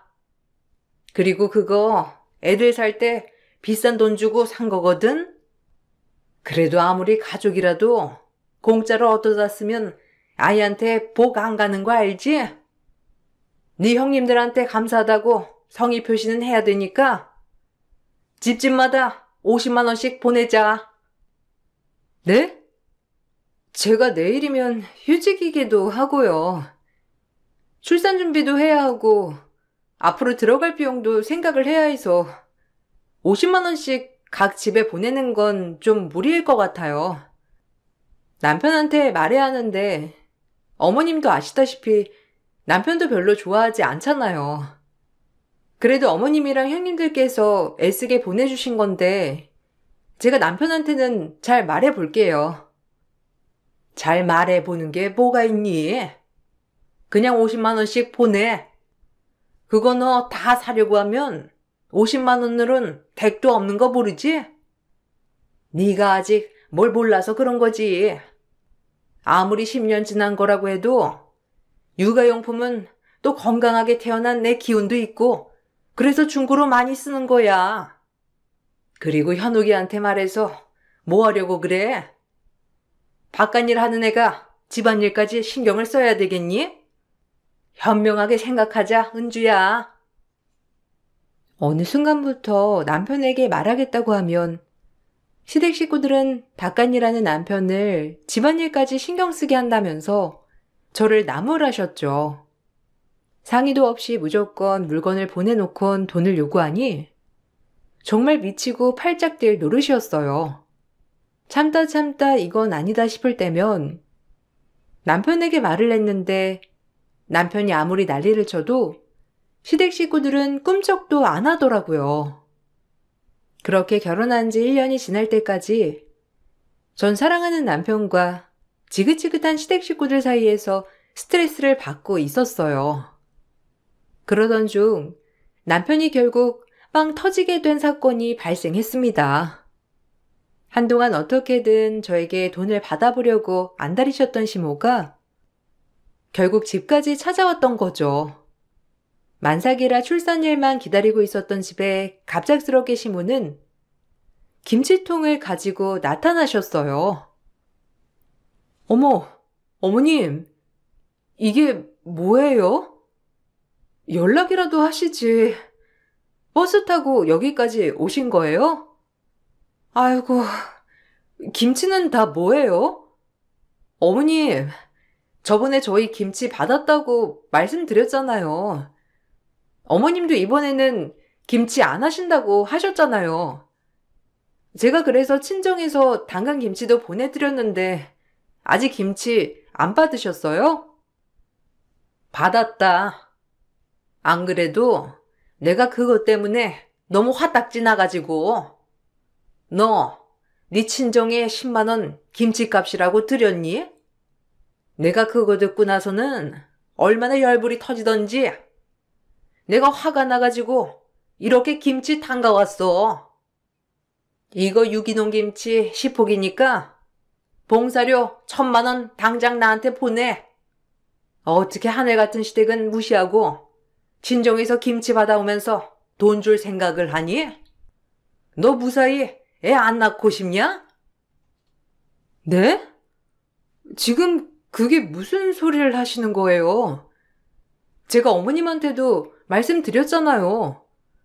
저희 집에서 김치 담글 거라고. 그래서 김치 안 하셔도 되고 어머님 김치 담그시면 제가 도우러 가겠다고도 했잖아요. 근데 어머님께서 김치 안 하신다고 해서 저는 당연히 저희 집에서 김치 같이 담그고 값 드린 건데. 너 지금 나한테 말 대꾸 하니? 내가 다른 거 말하는 것도 아니고 원래 친정엄마는 딸한테 막 퍼주는 거야. 어떤 친정엄마가 딸한테 돈 받으면서 김치 해주니? 이거 유기농으로 농약 하나도 안 치고 기운 배추로 담근 거니까 네 엄마가 대충 만든 김치보다 더 귀한 거거든? 그러니까 1,000만 원 내놔. 그동안 우리가 많이 참았는데 이젠 도저히 안 되겠다. 지금 도대체 뭐 하는 겁니까? 하다 이제는 집까지 찾아와요? 많이 참은 건 엄마가 아니고 저예요. 여보, 이 잡쓰레기들 다 버려. 어디서 귀한 와이프한테 그딴 압박을 해요? 시모는 갑자기 나와 김치통을 낚아채는 남편을 보고선 깜짝 놀라 아무 말도 못 하시더라고요. 사실 남편은 제 출산일에 맞춰 휴가를 낸 상황이었고 이걸 몰랐던 시모는 난리를 피웠던 거였는데 남편은 김치통과 함께 시모를 끌고선 밖으로 나갔습니다. 몇 시간 후에 돌아온 남편은 눈물 콧물 범벅이 되어 있더라고요. 워낙 자기보다 절 먼저 생각했던 사람이었기 때문에 그 속이 얼마나 문드러졌을까 싶어 꼭 안아줄 수밖에 없었죠. 남편은 왜 자신이 시댁에 무뚝뚝했는지 그동안의 얘기를 해줬습니다. 사실 시댁에서는 자긴 그저 돈줄일 뿐이었다고 하더라고요. 딸만 줄줄이 낳던 시모는 마침내 아들을 낳았고 그렇게 시댁당과 집을 받게 되셨다고 하셨어요. 그전까지는 가난하고 찢어지게 살다 아들을 낳고 나서 갑자기 돈이 생기게 된 거죠. 그렇게 받은 돈만 믿고선 시댁 식구들은 일도 제대로 하지 않고 탱자탱자 쓰기만 했고 결국 남편이 대학에 갈 때쯤에는 집만 빼고 모든 재산을 다 탕진했다더라고요. 다행히 대학은 남편이 공부를 잘해 장학금을 받으며 다니게 됐지만 그 후로 생계가 힘들었던 시부모가 계속해서 손을 벌리면서 남편은 대학 시절부터 시댁 식구들 생계를 책임졌다고 해요. 아무리 알바를 해도 혼자서 누나셋과 부모님을 부양하기는 어려웠고 결국 대출까지 받게 되고 그럼에도 불구하고 시댁에서는 아들이니 남편이 부양하는 게 당연하다고 취급을 한 거였어요. 남편이 취직을 하고 나서는 더 심해졌다고 했는데 연을 끊어야 하나 고민을 하던 중 절 만나게 된 거였죠. 연애를 시작한 걸 알게 된 시부모는 남편에게 본인들이 더 잘하겠다며 그제야 사과를 했고 열심히 일을 하는 모습을 보여줬다고 하더라고요. 그걸 보고는 사람들이 바뀌었구나 싶어 연을 이어나가게 된 거라고 했어요.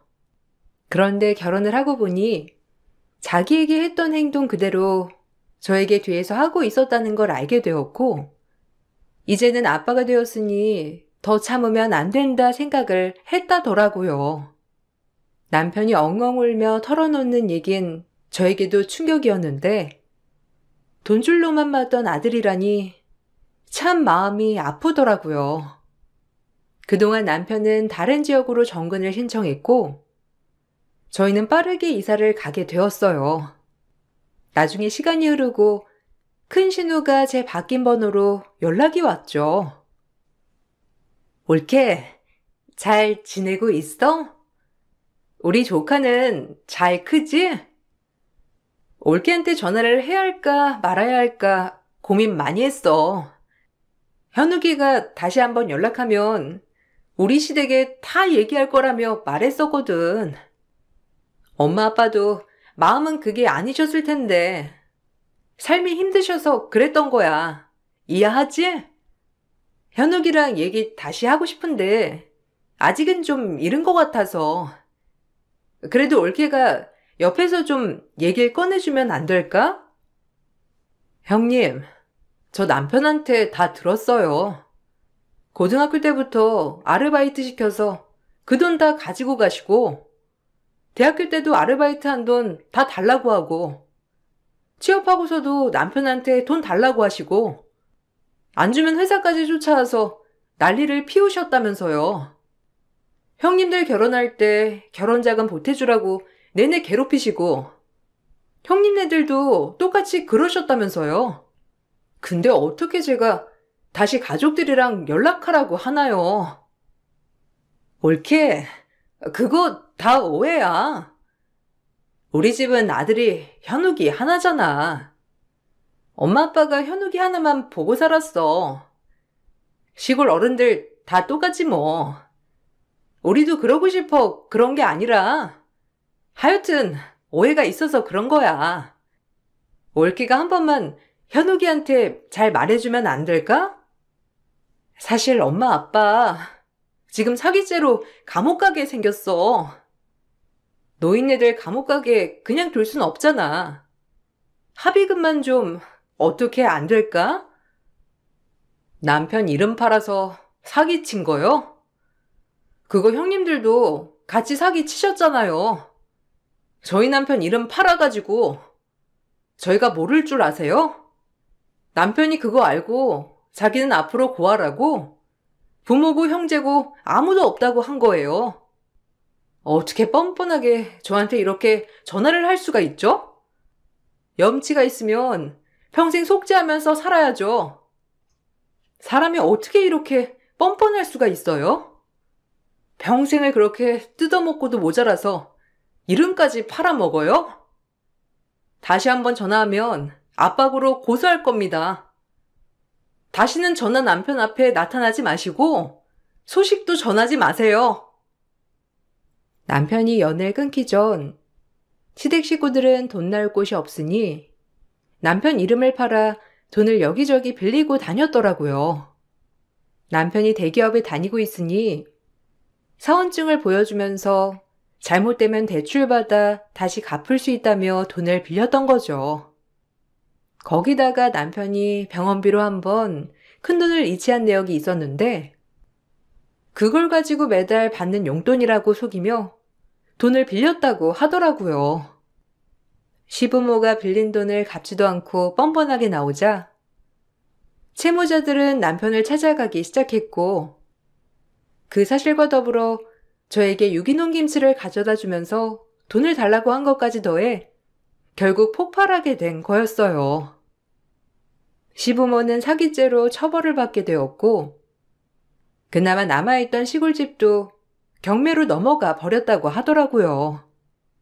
얼마 전 마지막 소식을 듣고선 남편은 저와 오랜만에 술 한잔 마시며 씁쓸한 표정을 지었어요. 자신이 무너졌던 이유도 가족이었지만 지금까지 버티게 됐던 이유도 가족이라며 저와 아이에게 고맙단 말도 해주었어요. 가족이라는 게 참 뭔지 많은 생각이 들었어요. 앞으로 남편과 저 그리고 아이까지 이렇게 세 식구 똘똘 뭉쳐 잘 이겨내 보려고요. 출산을 하고 나서 1년여 동안 저희는 행복하게 잘 지내고 있어요. 사실 천륜을 끊는다는 게 쉽지 않은 선택이라는 거 알고 있지만 남편은 꿋꿋하게 잘 견뎌내고 있답니다. 그렇지만 주변에서는 아직도 아들 하나 믿고 사는 부모를 버렸다고 하시는 분들도 있거든요. 여러분들은 어떻게 생각하시나요? 사연 들어주셔서 감사합니다. 여러분들은 서로 아껴주고 위해주는 가족들과 함께 하시길 바랄게요. 안녕하세요. 저는 얼마 전에 예비 시댁 사람들의 이해할 수 없는 행동 때문에 파혼하게 된 30대 중반 여자입니다. 정말 어렵게 고민하고 결정한 결혼이었는데 한순간에 모든 게 무너지게 되니 지금도 감정 상태가 좋은 건 아니네요. 문제가 일어난 시점은 제가 결혼하고 나서 얼마 뒤에 연달아 예비 신우의 결혼식이 예정되어 있었어요. 그래서 상당히 정신없는 시간들의 연속이었죠. 아무래도 제가 먼저 결혼식이 예정되어 있었기 때문에 신혼집에 혼수를 드리기 위해 준비를 하고 있었는데 그때마다 신우도 뒤이어 결혼식을 올리게 될 때 저한테 도움을 받고 싶다며 혼수를 어떻게 장만할 건지 확인해 보고 싶어 했었어요. 그런데 여기서 예비 신우와의 마찰이 생기게 되었고 제가 신중하게 생각하고 결정한 혼수가 마음에 들지 않는다며 좀 더 좋은 거를 선택하길 원하거나 신우가 원하는 제품을 구매하길 바라고 있었죠.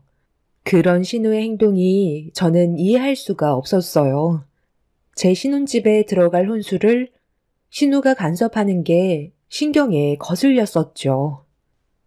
그 식기세척기 저는 별로 마음에 들지 않던데 꼭 그걸 사야 되는 거예요? 혼수라는 게 한번 들어가면 바꾸는 게 쉽지 않을 텐데. 저 같으면 돈을 더 주고서라도 최고급 식기세척기를 선택할 것 같아요. 그리고 디자인도 별로 마음에 들지 않고 집안 분위기랑 어울리지 않을 것 같은데. 오늘 같이 다니면서 느낀 건데 가전 쪽은 제가 좀 더 보는 눈이 좋은 것 같아요. 새언니가 선택한 제품들이 결혼 생활할 때 실사용을 할지도 의문이고 괜히 돈 낭비하는 거 아니에요? 아가씨는 저한테 지적을 하러 온 거예요? 아니면 앞으로 혼수 장만할 때 도움 좀 받아보려고 온 거예요? 저도 혼수 장만할 금액은 정해져 있기 때문에 그 금액 안에서 최대한 신중히 결정하려는 건데 다른 날보다 오늘따라 유독 저한테 불만을 털어놓고 있잖아요. 제 혼수를 보러 온 거지 아가씨 혼수를 장만하려고 온 건 아니잖아요? 계속 이런 식으로 하면 오늘 같이 다닐 수 있겠어요? 저도 금액 안에서 최대한 신경 써서 좋은 제품들로 하려고 정말 많이 알아보고 준비한 건데 옆에서 계속 이거 마음에 안 들고 저거 마음에 안 들고 색상과도 매칭이 안 될 것 같다며 불평불만 늘어놓으면 저도 같이 다니는 거 너무 힘들어요. 오늘은 그냥 여기까지만 해야 될 것 같아요. 그리고 앞으로는 저 혼자 다니는 게 좋겠어요. 아가씨랑 다니면서 저도 오늘 하루 계획한 일정을 전부 끝내지 못해서 계획에도 많은 차질이 생겼고 앞으로도 이런 일이 계속해서 반복이 될 것 같아 여기까지만 하는 게 좋을 것 같아요. 그래도 괜찮죠? 예비 신우의 행동에 이해할 수 없었던 저는 차라리 같이 다니지 않는 게 훨씬 좋을 것 같다고 판단하게 되면서 확실하게 할 말은 해야 될 것 같아 마찰이 있는 부분에 대해 문제가 있다고 얘기하자 예비 신우는 얼굴을 붉히면서 저와 다니는 거 본인도 불편하고 싫었다면서 불만을 토해내더니 집으로 돌아갔어요. 신우와 그렇게 헤어지고 난 뒤 그날의 일정을 전부 다 소화하지 못한 저는 좋지 않은 기분으로 돌아와 화를 가라앉히고 있는데 예비 시모한테 전화가 왔어요. 오늘 여정이랑 같이 혼수품 보러 갔었다던데? 서로 안 좋게 헤어졌었다며? 네가 손이 사람인데 꼭 그렇게 행동했어야 했니? 여정이가 따로 마음에 들어하는 제품들에 대해 옆에서 의견을 낼 수도 있는 건데 서로 얼굴을 붉히면서 안 좋게 끝내야만 했어? 그런 것도 포용해 주지 못할 정도로 속이 좁았던 거니? 어머니, 아가씨한테 무슨 말을 들으셨는지 모르겠지만 저도 오늘 정말 쉽지 않은 하루였는데요. 신혼집에 들어갈 혼수품이 한두 개도 아니고 저도 정말 오랜 시간 끝에 고민하고 결정해서 선택한 건데 옆에서 계속 마음에 들지 않는다고 불만을 털어놓으면 저도 기분이 좋지는 않잖아요. 오늘만 그런 것도 아니고 만날 때마다 혼수품에 대해 문제를 얘기하는데 제 기분이 어떻겠어요? 신혼집 규격에 맞는 제품들로 전부 선택한 거고 신중하게 결정했던 것들이에요. 그래서 지금 네가 잘했다는 거야? 그런 식으로 행동하는 게 맞냐는 거다. 걔가 아직 제대로 아는 게 없으니까 자기 의견 내세울 수 있는 건데 그걸 굳이 안 좋은 분위기로 만들어서 내가 전화를 하게끔 일을 벌여야 됐던 거니? 이번 주 주말에 잠깐 내려오도록 해라. 너한테 긴히 할 말이 있다. 예비 시모는 화가 잔뜩 올라왔는지 제 감정을 헤아려 주시는 것보다 신우의 편만 들어주고 있었습니다. 저도 정말 서운했었고 상처를 받은 상태라 기분이 좋지 않았었어요. 그리고 예비 신랑이 신우와 저와의 관계에 문제가 생기면서 시모까지 간섭하게 되자 일이 좀 커졌다는 걸 듣게 되었는지 바로 저한테 전화가 왔지만 예비 신랑의 반응이 저를 당황스럽게 만들었습니다. 당연히 제 편이 되어 주어야 할 사람이 제가 잘못했다는 말을 먼저 꺼내었어요. 뭐? 내가 조심하지 않아서 이런 문제가 생겼다고? 지금 나랑 장난하는 거야? 입장을 바꿔놓고 생각을 해봐. 당신이 물건을 구매하려고 정말 힘들게 모든 걸 알아본 뒤에 결제를 하려는데 내가 옆에서 불평불만을 늘어놓고 당신이 구매하는 제품에 대해 마음에 들지 않는다고 했을 때 기분이 어떻겠어? 다른 것도 아니고 우리가 앞으로 살아갈 신혼집에 들어갈 혼수품이야. 적은 금액도 아니고 전체 금액이 1억이나 된다고. 그런데 아가씨가 마음에 들지 않는다고 내가 신혼집에 드릴 제품들을 아가씨가 원하는 것들로 채울 수는 없는 거잖아. 도대체 내가 왜 욕을 먹어야 하는 건지 나는 전혀 모르겠어. 우리 신혼집에 들어갈 혼수품을 왜 아가씨가 선택을 해야 되는 건데? 내 말이 틀렸어? 실질적으로 사용할 사람은 나잖아. 당신은 그래도 내 편을 들어줄 거라 생각했는데 정말 너무 실망이야.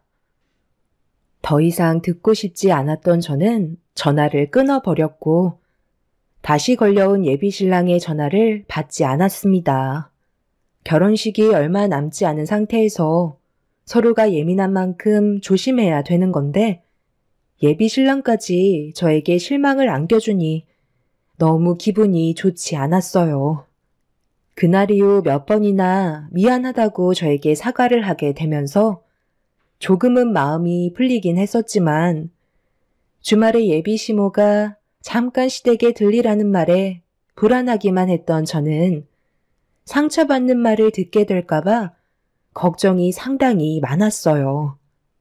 결혼식 전에 파혼하게 되는 일들이 정말 많다고 하던데 저 또한 그런 일을 겪게 될까봐 최대한 조심하려고 시모의 눈치를 살피며 시댁에 발을 들였습니다. 왔냐? 여기 좀 앉아봐라. 얼마 전에 혼수품으로 서로 얼굴을 붉히는 일이 있긴 했었지만 앞으로 함께 살면서 그런 일은 먼지만큼 사소한 거니 마음에 담아두지 말고 앞으로 어떻게 할 건지 나한테 네가 계획한 계획에 대해 얘기 좀 해봐라.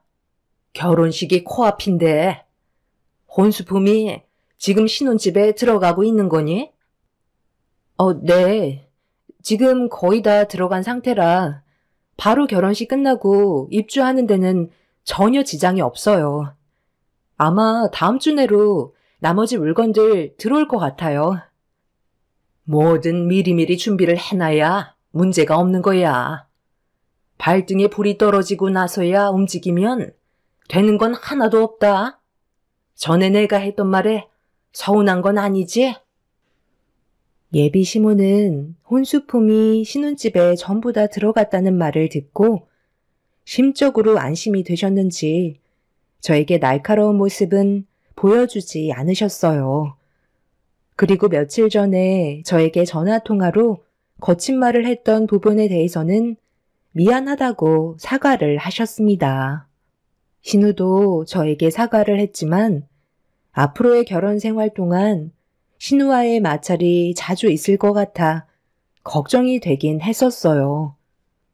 서로 간에 문제가 생겼을 때 정작 제 편은 하나도 없었다는 거에 기분이 썩 좋지는 않았었죠.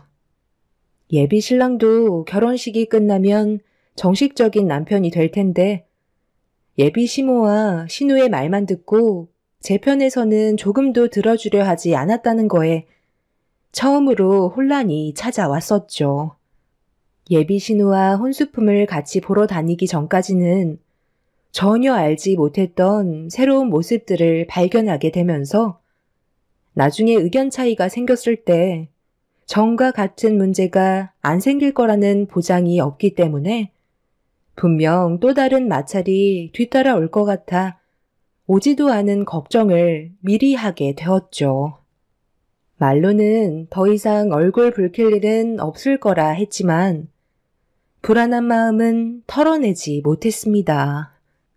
그렇게 긴장 속에서 시댁 식구들과의 시간을 보낸 뒤 준비했던 혼수품이 예정대로 전부 다 신혼집에 전부 들어가게 되었고 깔끔하게 배치된 가전 가구들을 보면서 앞으로 있게 될 예비 신랑과의 결혼 생활을 상상하며 신혼집에 문을 닫고 집으로 돌아왔습니다. 그런데 제가 마지막으로 집에 다녀간 이후 일주일쯤 지났을 때 저희 부모님께서 신혼집을 어떻게 꾸며 놓았는지 확인해 보고 싶어 하셔서 가족들을 데리고 신혼집을 가게 되었는데 문을 열려는 순간 충격적인 일들이 저를 당황스럽게 만들었고 예비 신랑이 왜 신혼집 비밀번호를 바꿔 놓았는지 알 수 없었던 저는 전화를 걸어 어떻게 된 거냐고 물어보게 되었죠. 갑자기 어떻게 된 거야? 집 비밀번호가 바뀌어 있는데 당신이 바꿔놓은 거야? 나한테 연락을 주지 않아서 비밀번호 바뀐 줄 모르고 있었거든. 번호가 뭐야? 지금은 들어갈 수가 없어. 나중에 내가 설명할 테니까 지금은 들어가지 않았으면 좋겠는데. 아버님, 어머님이랑 신혼집 앞에 벌써 도착한 거야? 나는 당연히 비밀번호가 바뀌지 않았을 거라고 생각을 했었지. 그래서 지금 들어가지 못한다는 거야? 부모님께서 집 구경하고 싶으셔서 먼 길을 오셨는데 그냥 현관 비밀번호 알려주면 안 돼? 크게 문제될 거 없으면 그냥 한번 둘러보기만 하면 되는 거잖아. 우리가 들어가지 못할 이유도 없는 건데 왜 안 된다는 거야?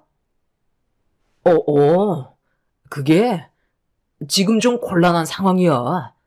오늘은 그냥 돌아가 주면 안 될까?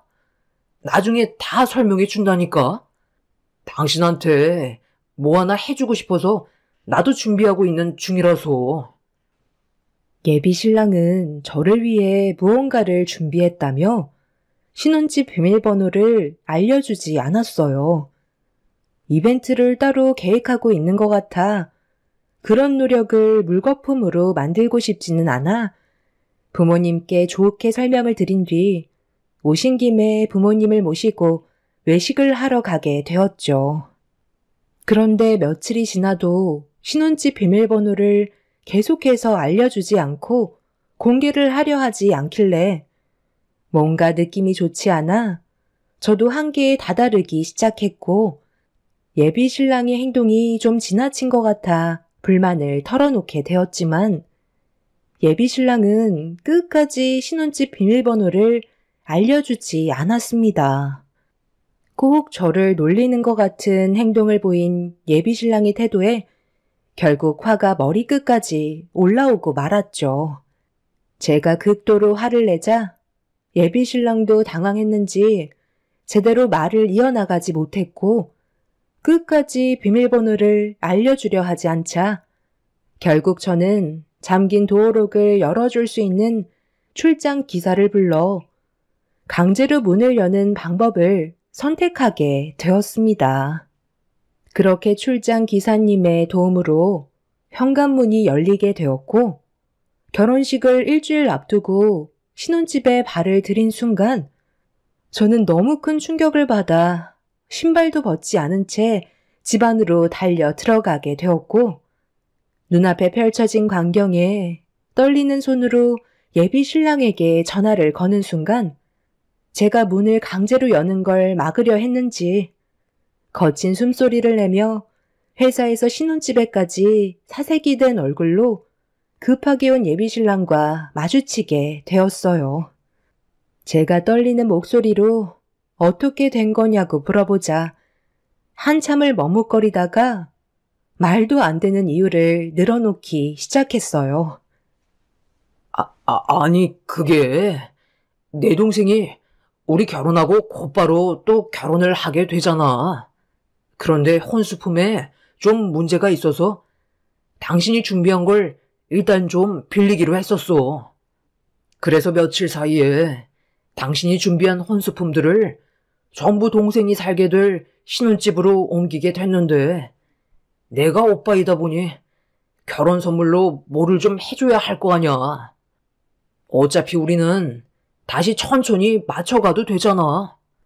그쪽 집안에서 동생한테 혼수품에 대해 꽤 예민한 반응을 보여서 일단 급한 불 좀 끄려고 당신이 준비한 혼수품을 내가 임으로 옮겼다고 너무 서운하게만 생각하지 말고 일단 침착하게 내 말 좀 들어봐.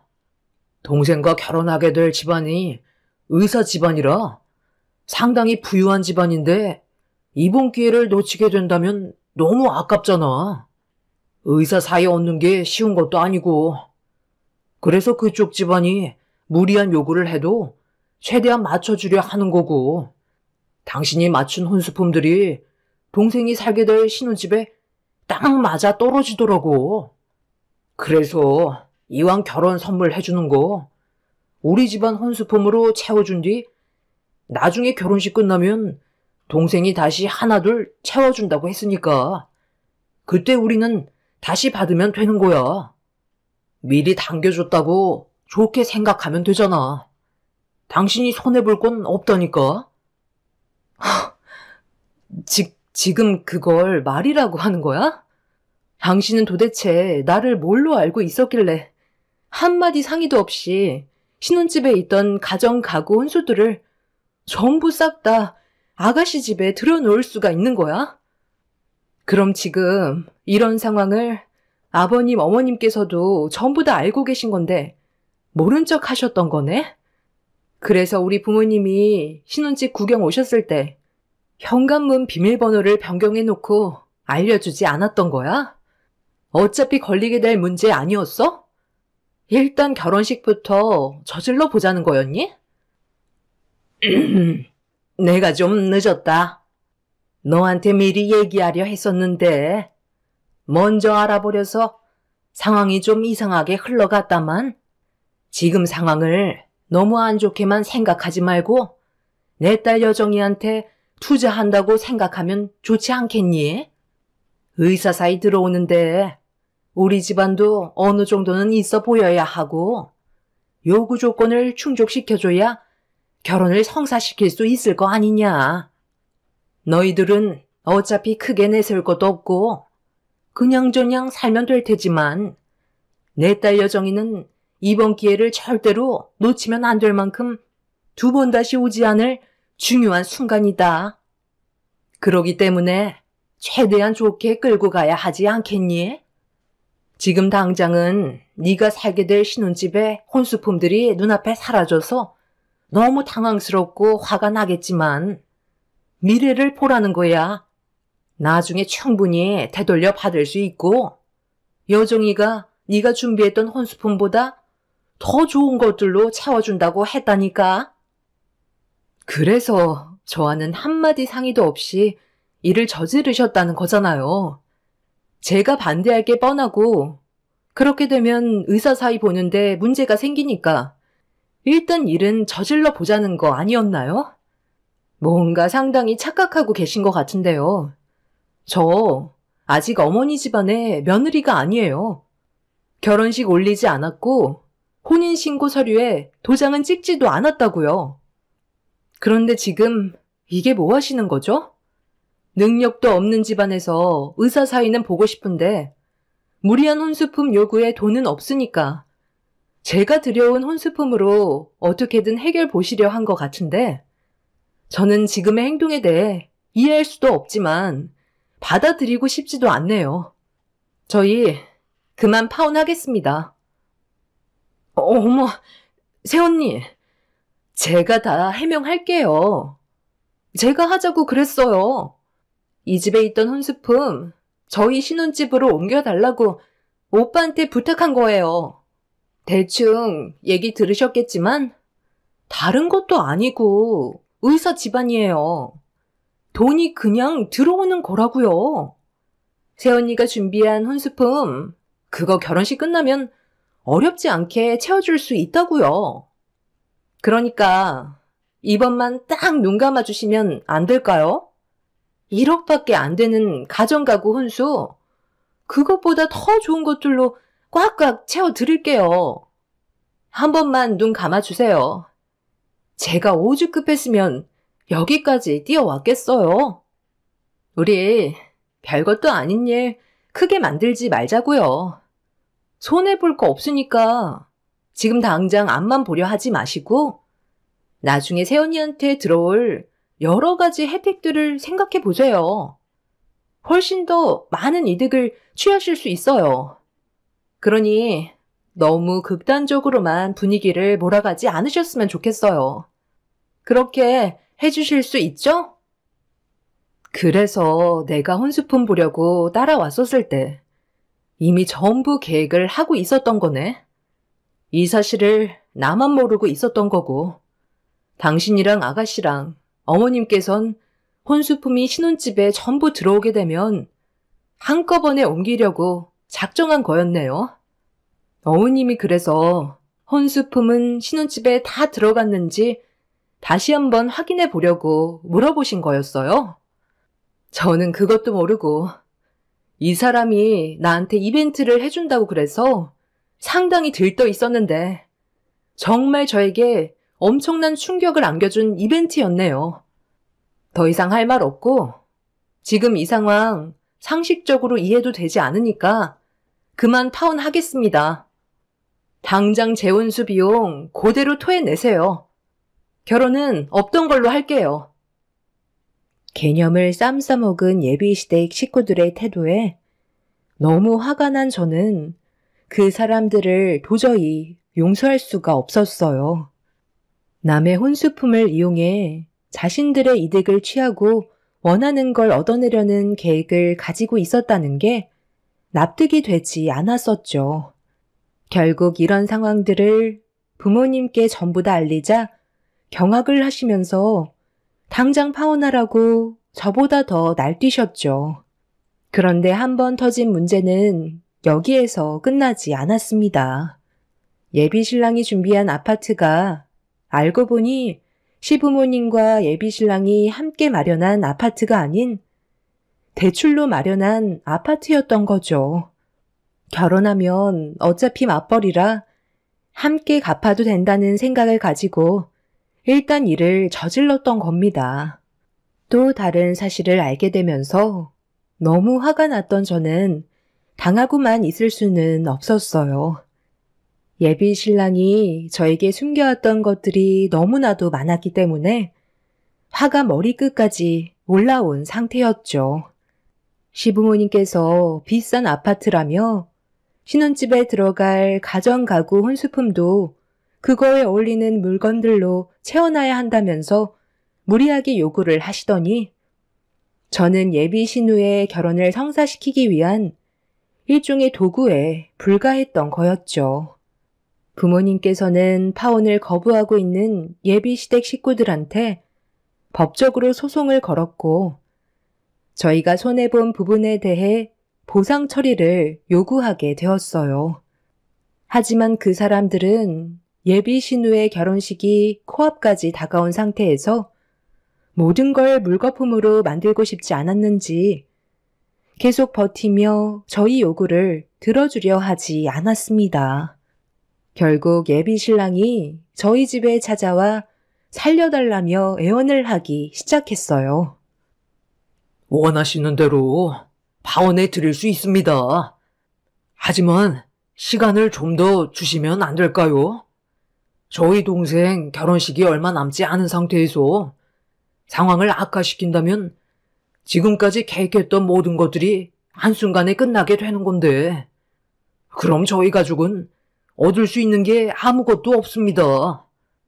제가 숨긴 부분들에 대해 화가 많이 나셨겠지만 저 혼자 잘 살자고 이런 일을 꾸민 건 아니잖아요. 아버님, 어머님께서도 도움받게 되실 혜택들은 상당히 많다고요. 너무 안 좋은 쪽으로만 생각하지 마시고 좀 더 시야를 넓혀주셨으면 좋겠어요. 두 분께서 나중에 병원에서 큰 치료를 받게 되실 수도 있는 거고 저희가 받았던 만큼 더 해드리지 않겠습니까? 아파트 대출도 금방 해결된다고요. 저희 동생이 결혼하게 될 집안이 재력이 좋아서 잘만 구슬린다면 대출 빚이야 금방 갚아줄 수도 있을 텐데 거의 다 온 마당에 일을 크게 만드시면 얻을 수 있는 건 아무것도 없다고요. 무리한 부탁을 드리는 것도 아니잖아요. 저는 이 사람이랑 아직 헤어지고 싶지 않아요. 그러니 다시 한 번만 진지하게 생각해 주세요. 꼭 불행한 길을 걸어갈 필요는 없는 거잖아요. 아버님, 저를 사이로 인정해 주셨고 이런 일이 있기 전까지 믿어주셨잖아요. 예비 신랑은 무릎까지 꿇으며 곧 있게 될 예비 신우의 결혼식에 문제가 생기는 걸 원하지 않는다고 좀 더 시간을 주길 원하고 있었습니다. 이런 사실을 전혀 모르고 있는 의사 집안 사람들은 저희가 눈 감고 지켜만 본다면 저처럼 아무것도 모른 채 당하기만 하게 되는 상황이었죠. 돈 많은 사람들에게 사기를 치려고 계획을 한 건데 저희 보고 눈 감아 달라는 건 한 배를 타자는 것과 같은 말이었기 때문에 아빠는 예비 신랑의 말을 듣자마자 주저하지 않으시고 찬물을 한 바가지 푼 다음 얼굴을 향해 냅다 뿌리신 다음 당장 나가라며 소리를 지르셨습니다. 찬물을 뒤집어 쓴 예비 신랑이 꿈쩍도 하지 않자 아빠는 베란다에 있던 야구 방망이를 가지고 나오셨고 그걸 본 예비 신랑은 깜짝 놀라서는 저희 집에서 급하게 도망을 쳤네요. 모든 사실을 알면서도 모른 척할 수 없었던 저희 식구들은 무작정 일을 진행시키려는 예비시댁 식구들의 사기 행각을 막기 위해 예비 신우와 결혼 예정이었던 남자분의 병원을 찾아가게 되었어요. 그리고 예비 신랑이 저희 집에 와서 무릎 꿇고 저희 아빠한테 모든 사실을 털어놓을 때 기회를 놓치지 않고 미리 녹음을 준비해 만들어놨던 증거물을 전달해 주었습니다. 그 사람들의 계획을 전부 듣게 된 의사 집안 식구들은 경악을 했고 모든 건 그 사람들이 원하는 방향대로 이루어지지 않게 되었죠. 저희 덕분에 큰 불행을 벗어날 수 있었다는 거에 감사하다며 예비 신우와 결혼을 약속했던 남자분께선 저희 부모님께 명함을 건네주시면서 나중에 병원을 방문하셨을 때 정밀 종합 검진을 무료로 해주겠다며 저희 가족에게 고마움을 표했어요. 그리고 의사 집안 식구들은 사기 결혼을 계획했던 그 사람들을 상대로 파혼과 함께 위자료 청구 소송을 진행하게 되었습니다.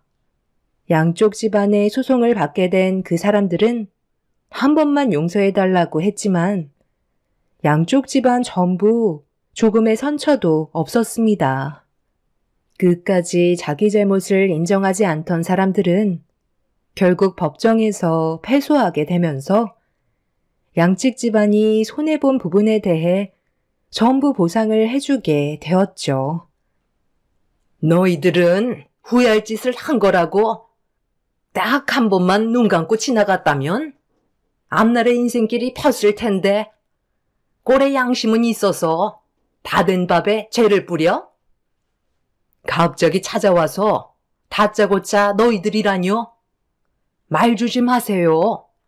자신들의 이득을 위해 사기치려고 했었으면서 지금 누구한테 큰소리 치는 거예요? 아직까지 뭘 잘못했는지 모르세요? 저희 앞에서 화낼 시간에 가서 당신 딸 병간호나 하시죠. 돈에 눈이 멀었으니 자기 딸이 어디가 아픈지도 모르고 있었잖아요. 예비 신우였던 그 집안 딸이 불행히도 몸에 문제가 생기고 있었다는 걸 아무도 모르고 있었죠. 젊은 나이에 대장암 3기 판정을 받게 되었고 결국 그 문제로 인해 병원에 입원을 하게 됐지만 소송에 대한 피해 금액을 보상해 준 뒤 터진 상황이라 생활에 영향까지 받고 있다 보니 화가 났는지 저희 집에 찾아와 한바탕 난리를 쳤었네요. 부른 대로 거둔다고 자신들의 잘못된 행동으로 인해 좋은 결과를 얻지 못했지만 끝까지 잘못을 인정하지 않고 있습니다. 그 집안 식구들의 며느리가 되지 않았다는 거에 그저 감사할 뿐입니다. 젊은 나이에 인생 경험했다 생각하는 게 정신건강상 좋을 것 같아요. 앞으로 펼쳐지게 될 제 삶은 좋은 일만 가득하게 바랄 뿐입니다. 제 사연을 들어주신 여러분들의 가정에도 언제나 웃음이 가득한 날들만 펼쳐지셨으면 좋겠습니다. 감사합니다.